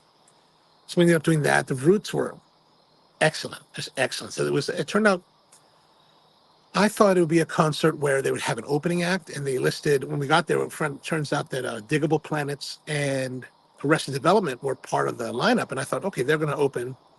But it turns out it was actually all one big show. So it was the Roots the Roots played like a number of times, and then Diggable Planets and Arrested Development would come out and play as well.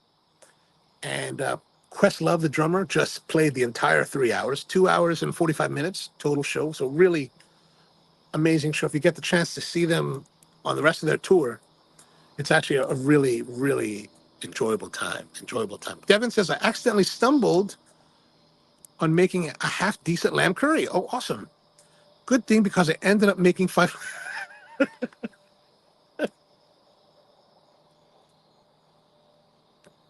That's excellent. That's excellent. I'm glad to hear it.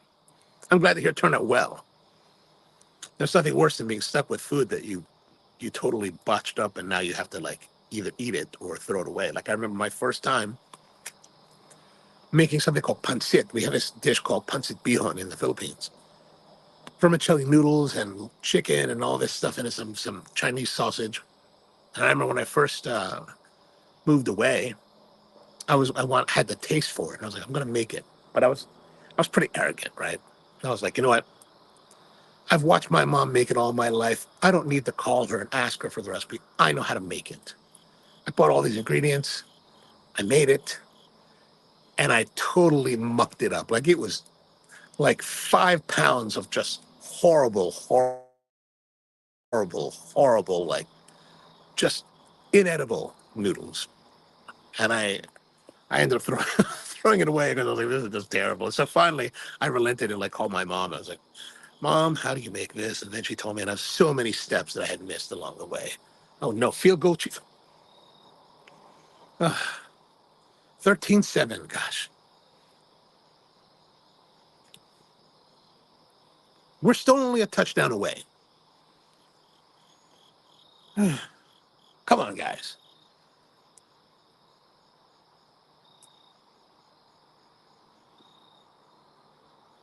I remember last year when we finally lost, and I had to put the jersey away for a long slumber.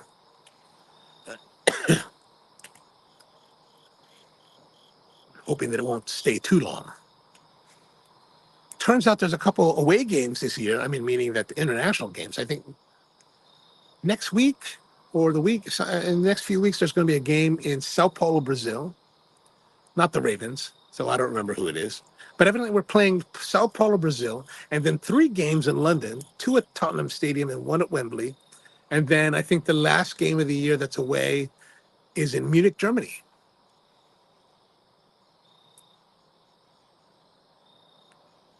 The last time the Ravens played in London, I tried to get tickets. It's actually super difficult to get tickets to the international games. It's like I wasn't able to get it, and which was fine because it turned. And I was a season ticket holder at that time, so I wasn't able to get one. I put myself in the lottery. But it turns out I was on a trip that week, and I flew through London on the way back right after the game. And so I picked up the flight back to the United States, and it was filled with Ravens fans who, of course, were kind of dejected because we lost horribly, like 44-7, like just got crushed. I was like, it was embarrassing. I was like, that's embarrassing. It's embarrassing.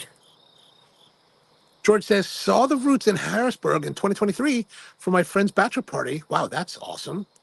Outdoor show in July, hot, humid, tons of weed. Yeah, there was actually quite a bit of weeds that you could smell. And it wasn't the vape stuff. It was full on like lit up, and you could smell that acrid marijuana. I pulled out a Padron and people looked at me like, oh, that's epic. There wasn't so much people smoking next to me that I could have done that. That would have been pretty awesome. You know, in that crowd, they probably thought you were smoking a blunt or an Al Capone. Rusty says, I'm demoing with my advanced pastry class tomorrow. Oh, awesome. One of the key ingredients that I was missing in my that time was the chicken stock. Like if you can imagine, like you soak the vermicelli noodles and all you're using is soy sauce, man, definitely a low point in my cooking career. So yeah, this is starting off well, starting off well. Tony says Green Bay and Eagles might be the Sao Paulo game. You're probably right. I think it is. I think you're right with that. We were actually talking about it last night when we were smoking at Bud's house, and I remember reading the article that had the actual, what do you call it? The actual listings of the teams. I just don't remember for sure. Sao Paulo would be a good game. Sao Paulo's a fun city. People always say Sao Paulo's dangerous, and yeah, it's there's some danger to Sao Paulo, but you know, it always depends where you are. Kind of like Mexico City. So in 2025, they're going to have a Mexico City game. I would like to go to that one because Mexico City is definitely one of my favorite cities in the world. A lot of nice food and like it's just an enjoyable place to be, even though there is some element of danger. But you know, we're from Baltimore, so what's there to worry about? Like I had a lot of friends that were over the years when I was traveling a lot more. They're like, "You're going to where? You're going to Colombia? Aren't you scared?" And I was like, "Dude, I'm from Baltimore. What am I supposed to be scared about? I have a greater chance of getting shot here at home than I do elsewhere in the world. And I have been shot at elsewhere in the world." We were in Nicaragua back in 2008 when Daniel Ortega was first elected as president. There was all this, or he had been elected as president, and then he was going up for re-election, I think, that year. And there was all this like unrest, and they were shooting at people. I was like, "Oh, this is."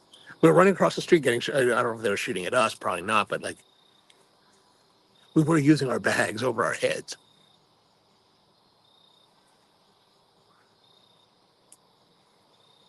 Oh, it's tomorrow night. Oh wow, that's okay. There it is, tomorrow night.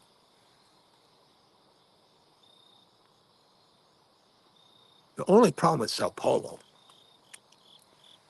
is that it's a 10-hour flight. Like if you flew out of Dulles, it's 10 hours nonstop. It's like that's the trip I did in 2022. I was like, man, this is a long. I mean, it's not that long, but it is long. It's far. And then you fly into an airport called Garullo, which is actually about an hour from Sao Paulo. So you have to commute into Sao Paulo, which, you know, I had a ride, so that was not a big deal. But it was like, it's not. You have to like, especially when you're going home. You're like, I got to leave early to get back to the airport so that I don't miss my flight.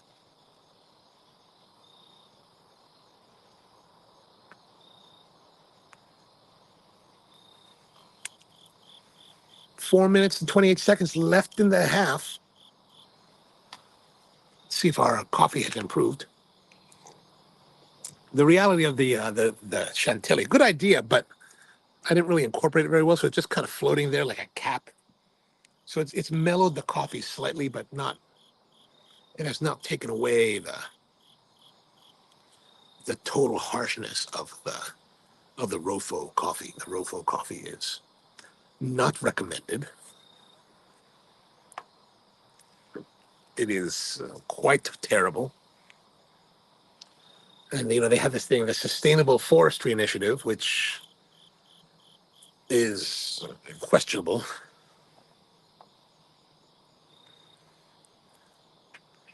The forest might be sustainable, but the coffee definitely is not.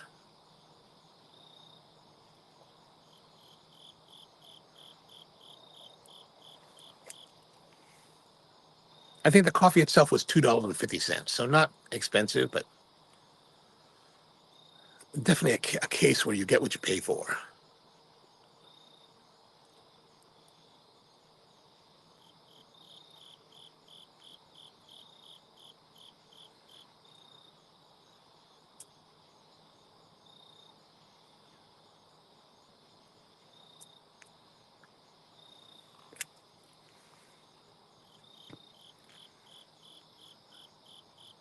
How is the Ravens looking? You guys that are watching it, are they, do they look like they're in control, or is it just kind of like we're just out of control?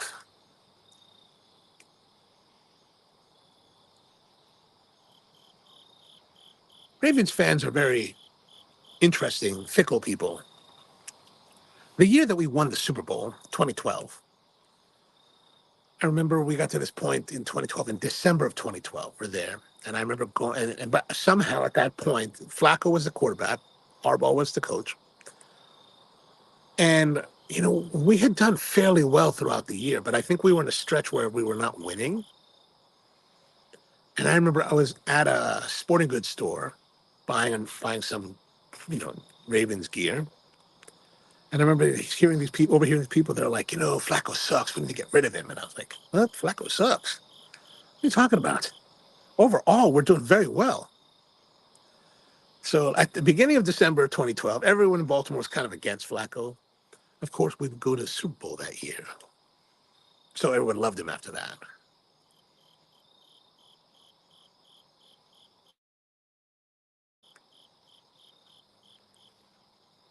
Unfortunately, unfortunately that year,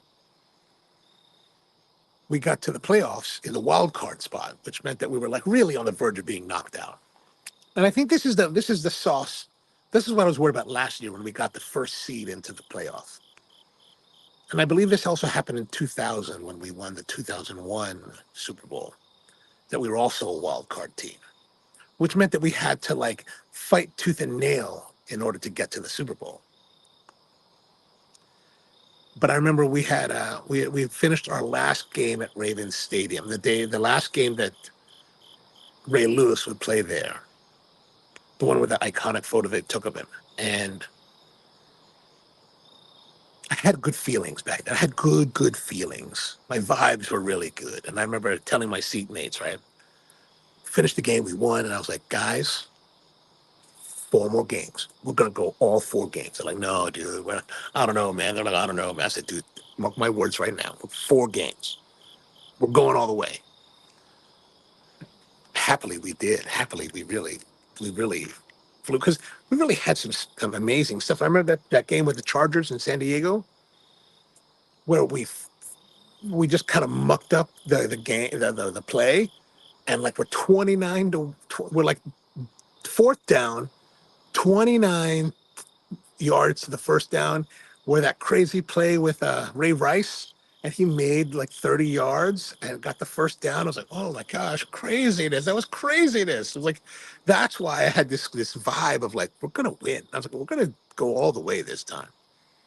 George says tons of penalties on the Ravens. Oh gosh. At least 3 to 4 false starts. Not great, but could be. Oh, yeah, that's too bad.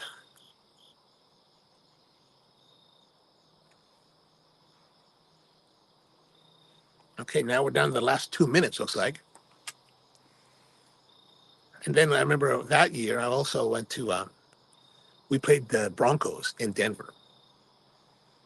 And I was in Mexico City that week. And that day, my friend was like, hey, she was like, it's my brother's birthday. We're having a big family party. Would you come? And I was like, I'd be very happy to come.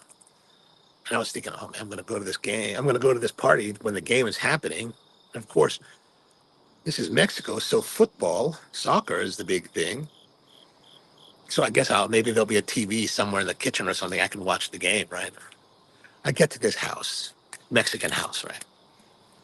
Oh, like hardcore Mexican family, like old school.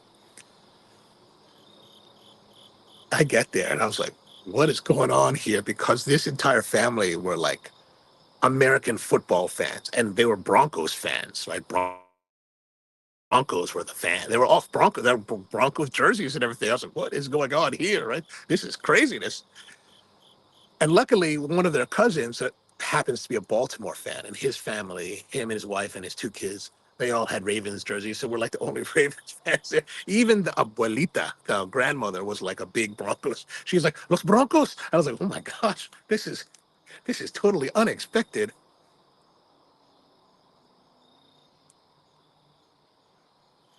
And that was the day that Jacoby Jones, that bomb to Jacoby Jones. I was like, "Oh my gosh, man, what craziness this game, what that game was." I was like,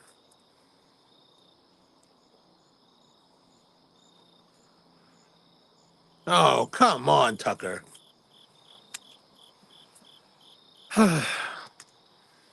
Maybe it's not our day. Maybe it's not our game to win. At least we're able to be on the national show.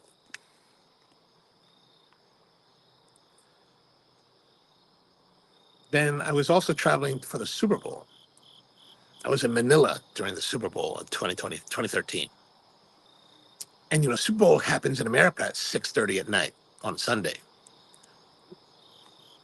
South or Asia in general is, at least the Philippines, is 12 hours ahead. So the game was going to be 6:30 a.m. on Monday. So I was like, I gotta go watch the game. So I called up one of my friends, and she was from Manila, but she lived here for a while, so she's a big Ravens fan. And then it turns out one of my other friends that's from here was also in town, and so he's like, dude, let's go watch the game. So we made reservations at this bar, and we go to this bar.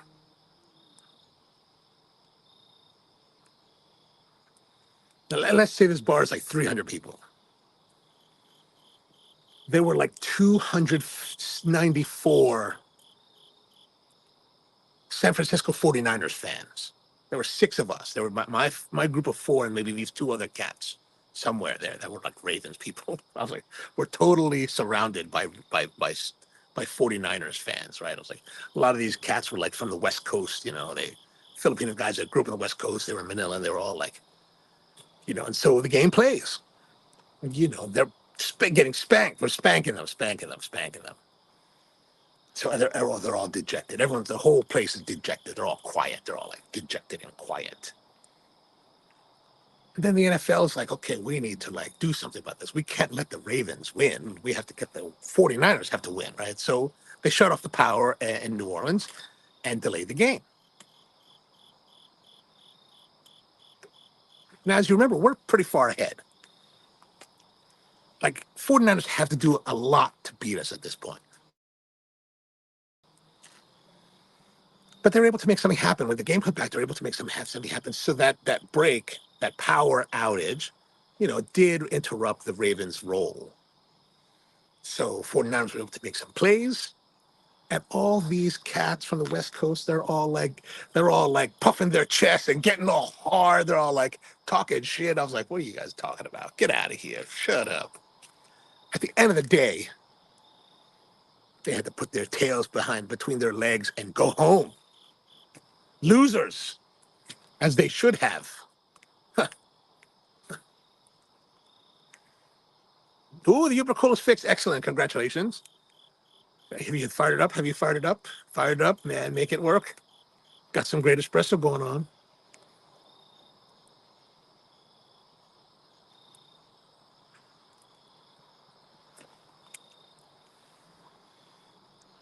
But now, and I enjoyed the years that I went to the games at the stadium. I really enjoyed the time that I was there. Like, it was always like a great time. Like I really had a good time there. But like I had season tickets in the mid 2000s that I bought from a friend of mine that had the whole section. And I used to go hardcore then, and then it kind of waned out. And same thing happened when I had the seats of my own. Went for a couple of years, nonstop. And then finally, before I gave them up, I was only going like 2 games a year. And I was like, well, I'm paying all this money. I need to get rid of these tickets because I'm not going to the game. Because, it does take a lot to go to the games. Like, you're really spending. Oh, interception. I think that's because of Craig. Nice done, Craig. Nice good. That Europe has helped the Ravens intercept. Only minute 44 left. Nice. Hopefully they can make that work.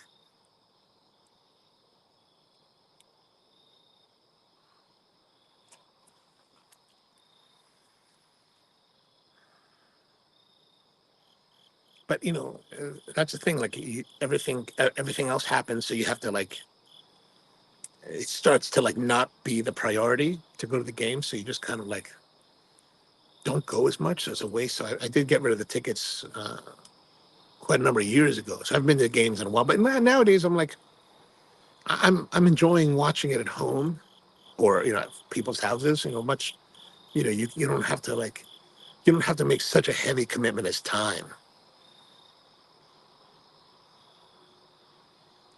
Because like I said earlier, you go there at 9, 10 in the morning, you're there till 6, or you don't get home till 6, and you're pretty much wasted by that point. So you've been out the whole day partying, drinking, going berserk in the stands, and like you just want to crash out and like not do anything the rest of the day. So your whole Sunday is gone. And if it's like a later game, 4 o'clock, 8 o'clock game, it's even worse. Like the 8 o'clock game, I would get home like at 1 o'clock. It'd be like, man, an 8 o'clock game, you go there probably around 2, 1 or 2. You're at the stadium already, and then you're there till like midnight. You're like, oh man, this is crazy. What I enjoyed about watching the games was when I would go to Honolulu. I'd be in Honolulu watching the games, and so back then there was this place called Home Bar we would go to, and like you could reserve a table at the Home Bar, and like they would have all these screens, and you could like reserve a table that had a screen, in your viewpoint, that you had the game. And of course, Honolulu is not a big Ravens town, so I'd be kind of alone or just with a couple people. But the 1 o'clock game here started at 7 a.m. there. So we'd get up at like 5, get to the bar by like 6, 6:30 at the latest. Watch the game, drink, eat, have a good time. The game was done by 11 in the morning.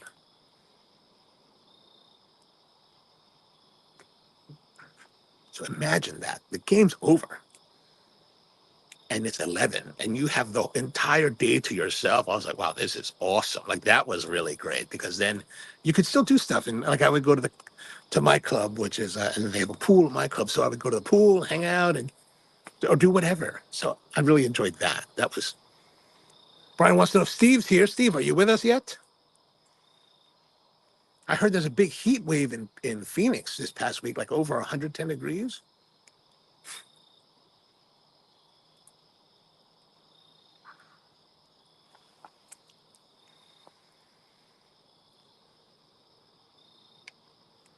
27 seconds left in the half. Maybe the Orioles, or maybe the Ravens can make something happen.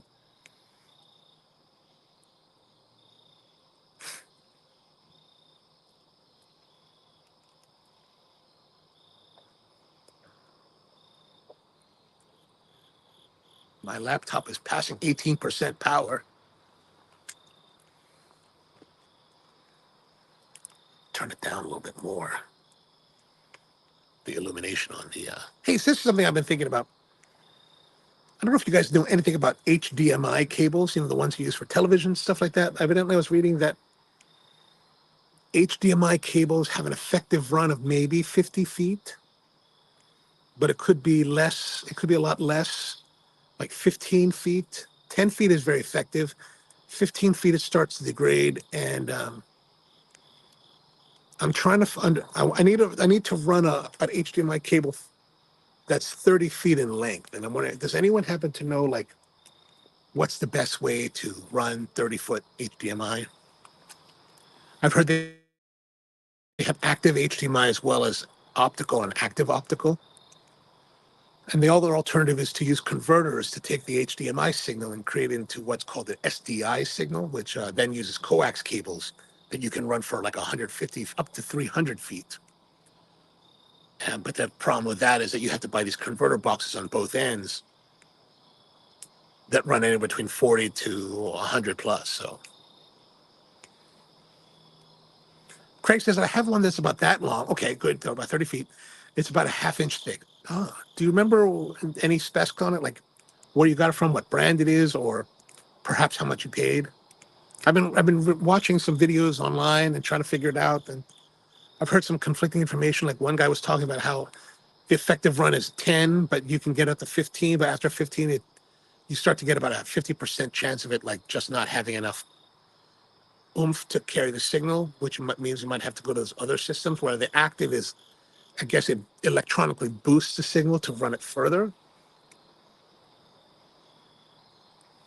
Mm. Ah, thank you. I appreciate that.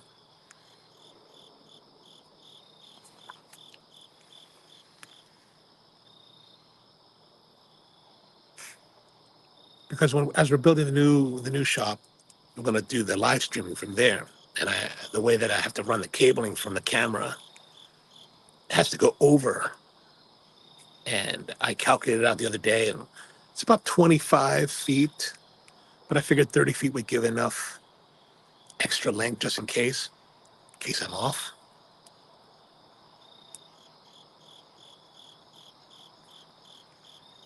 I'm relatively sure the SDI will work because that's kind of what they designed it for. Because you put these converters, and the converters also boost the signal through the SDI cable.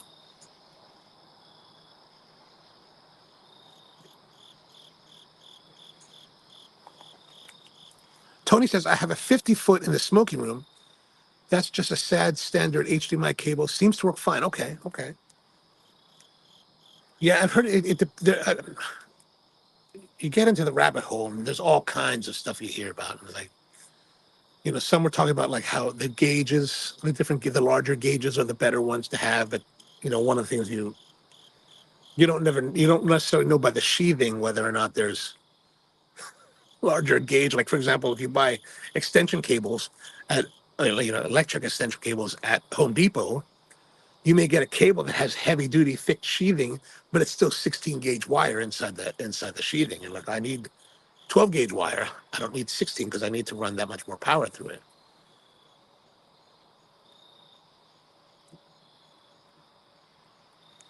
And I was also thinking that maybe if I just because then some of those things they were talking about that I saw were for standard 1080p transmission. But I was thinking that if I'm going to buy the cable and run it, then maybe just see if to go with the 4K, the 2160 cable that can carry the extra bandwidth. That way, if ever we upgrade the cameras, we don't have to upgrade the wiring, right? Because right now we're doing everything 1080, but I guess at some point there'll be 4K.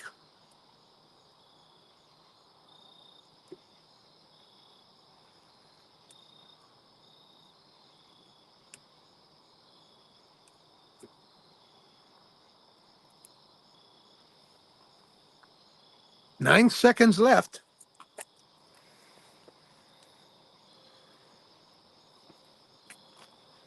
I need to stoke the fire. It's getting kind of down.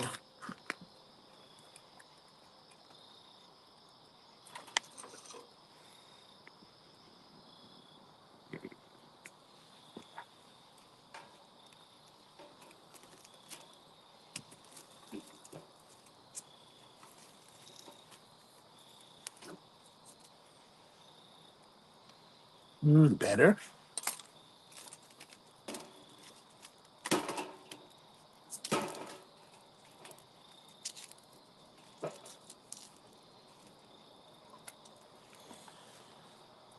Yesterday I drove up to Pennsylvania. Ah, they're on Amazon. Excellent, excellent. Oh, Field Goal Ravens.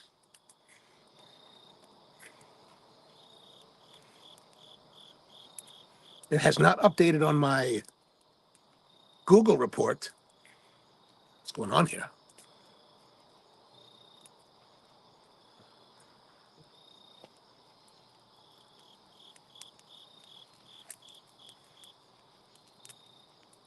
3 seconds left. So did that happen the last 3 seconds of the half? My computer has not updated. You can kind of see that here, I think. I don't know what's going on with the Google.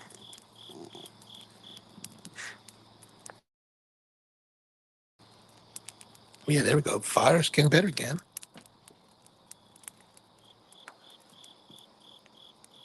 There we go. 10. 10-13. Excellent, excellent.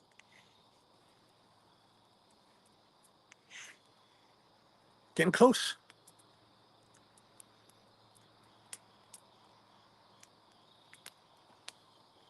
Oh, there it is. Craig says that The Zeskit Maya 8K 48 gigabytes per second, certified ultra high speed HDMI 4K 120, 23 feet. It has, okay, I will look that up. Thank you very much. I appreciate that. I'm going to screen capture this.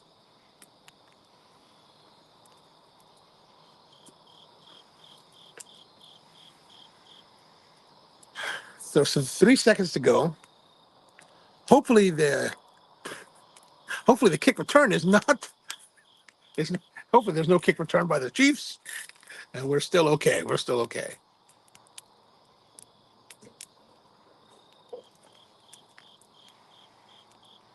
Oh, yeah, it looks like we're done. All right, halftime.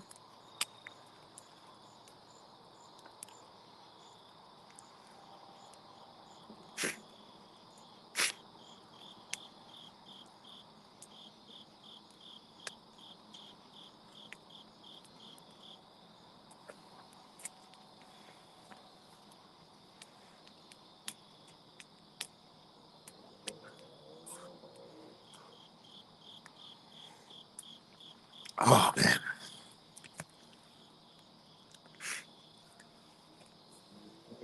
So, like I said, I went to Pennsylvania yesterday. There's a, I don't know if you guys are much into woodworking.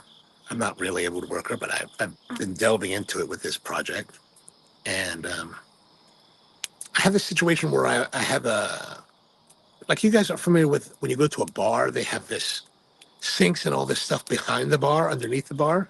That's what they call underbar equipment. And I've got this one piece that I'm thinking about using, I'm planning on using, that's actually an ice bin. But I need more work surface. So I was thinking, let me take that ice bin and make a top for it that'll cover the ice bin part that I can use as an extra work surface. So I was thinking, why don't I use some nice wood and create a little small top that will just sit there and you can take it off as you need the ice or whatever. And up in Pennsylvania, a place called Quarryville, which is about an hour from where I live, kind of close to Lancaster, is this place called Groff and Groff Lumber. And they sell lots of what they call the rough hewn lumber, the slabs. They sell a lot of slabs, all kinds of woods from all over the world. Amazing selection of woods. And that's where that's where we took the bar top to get planed down. And I bought a cutting board piece, a mahogany piece that was pretty big. But I need a piece that's 16 by 23. So I went up there yesterday to look for this piece. I found a piece of spalted sycamore.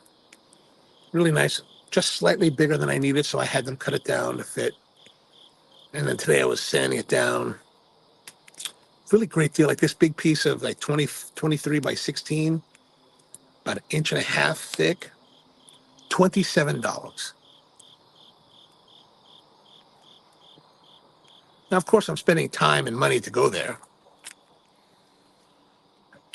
But I did some sanding on it, sanded it down, 80 grit, 120 grit, then 220. Wiped it down with water to raise the grain, sanded it back down 220 again to get it really nice and smooth. And then I used this nice, butcher block conditioner, which is basically beeswax and boiled linseed oil mixed together. And man, it turned out really well. I think it's going to be really nice to use.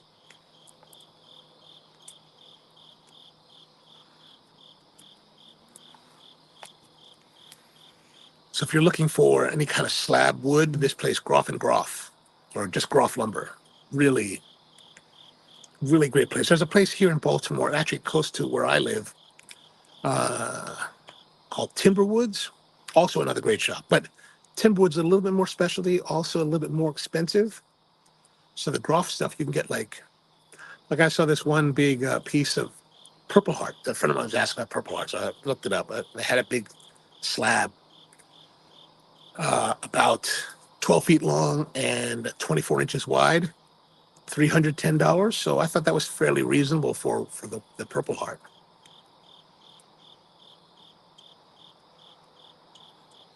I love the idea of using Purple Heart. I just don't have an application for it. And before I found Groff, when I was building the bar at the old Cafe du Spro, I was at Timberwoods and found a piece of paw dog that we used for the bar. That turned out really well, but they had a big piece of Purple Heart. I wanted to use that, but unfortunately, that was just too short to finish the project.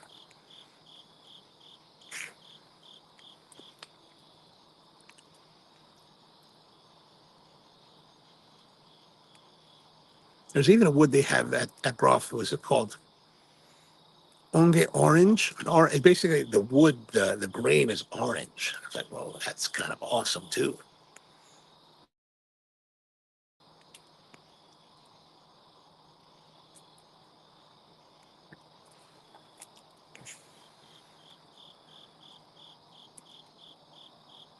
So this is the La Maestranza from Romacraft. Very nice.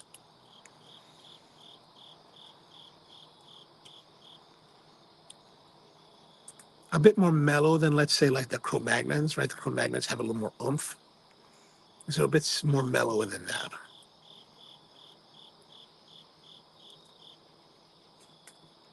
With a different kind of complexity. Like I said, it was very reminiscent. There's some, not very, but there is a reminiscence to me between this cigar and the Quinquaganario that they make.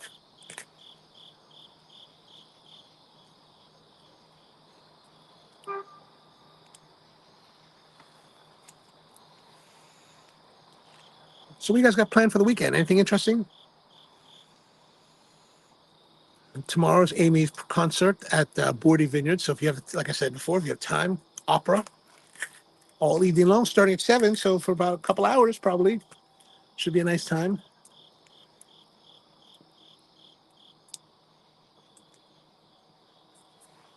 It's my aunt's birthday tomorrow, so we're gonna go out to dinner on a Saturday for that.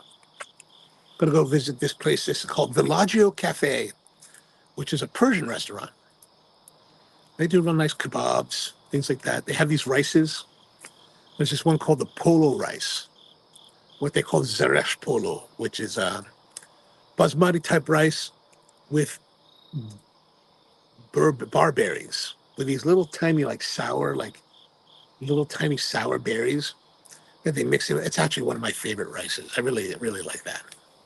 It's got a nice little twang to it.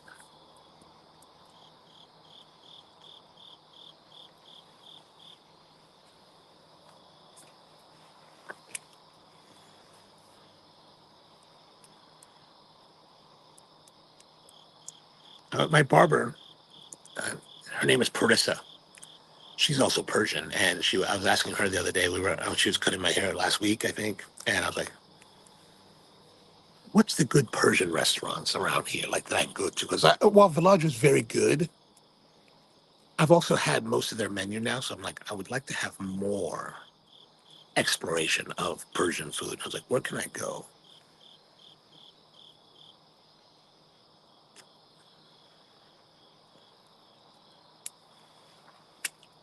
Interesting thing, she's not Muslim. She doesn't really practice, she said, but we were talking about Islam, and then I was like, I think and she was kind of surprised because I said to her, well, so you don't go to the masjid? And she's like,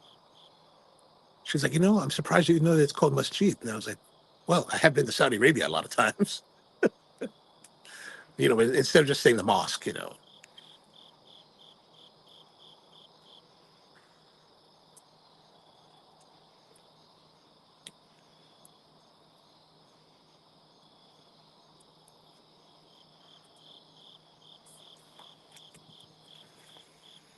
So 10-13 in the favor of the Chiefs at the moment. Our friend Matt Payson is a big Chiefs fan. He's from Kansas City. I'm sure he's happy right now, but he should be worried because the tables can turn immediately.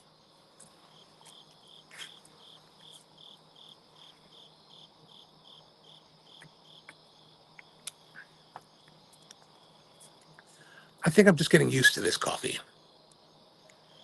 It's not as offensive, but I think I'm just getting used to the flavor. I've drank about half of the cup, so I've drank about 10 ounces.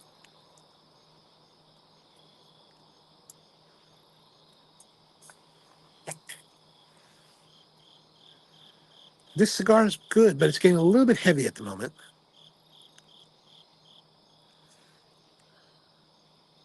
I normally drink Diet Coke when I'm having a cigar. I like the balance between a little bit of sweetness and that acidity with the cigar.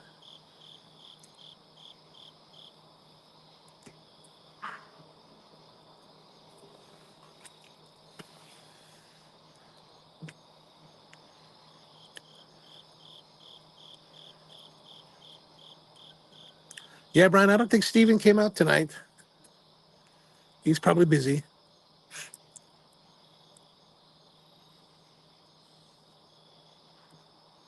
Maybe he's busy with a lady friend.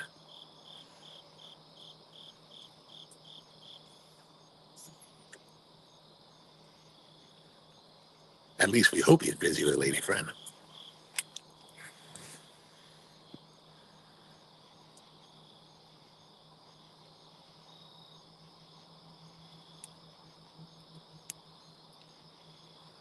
All right. I think that's going to be enough for this cigar.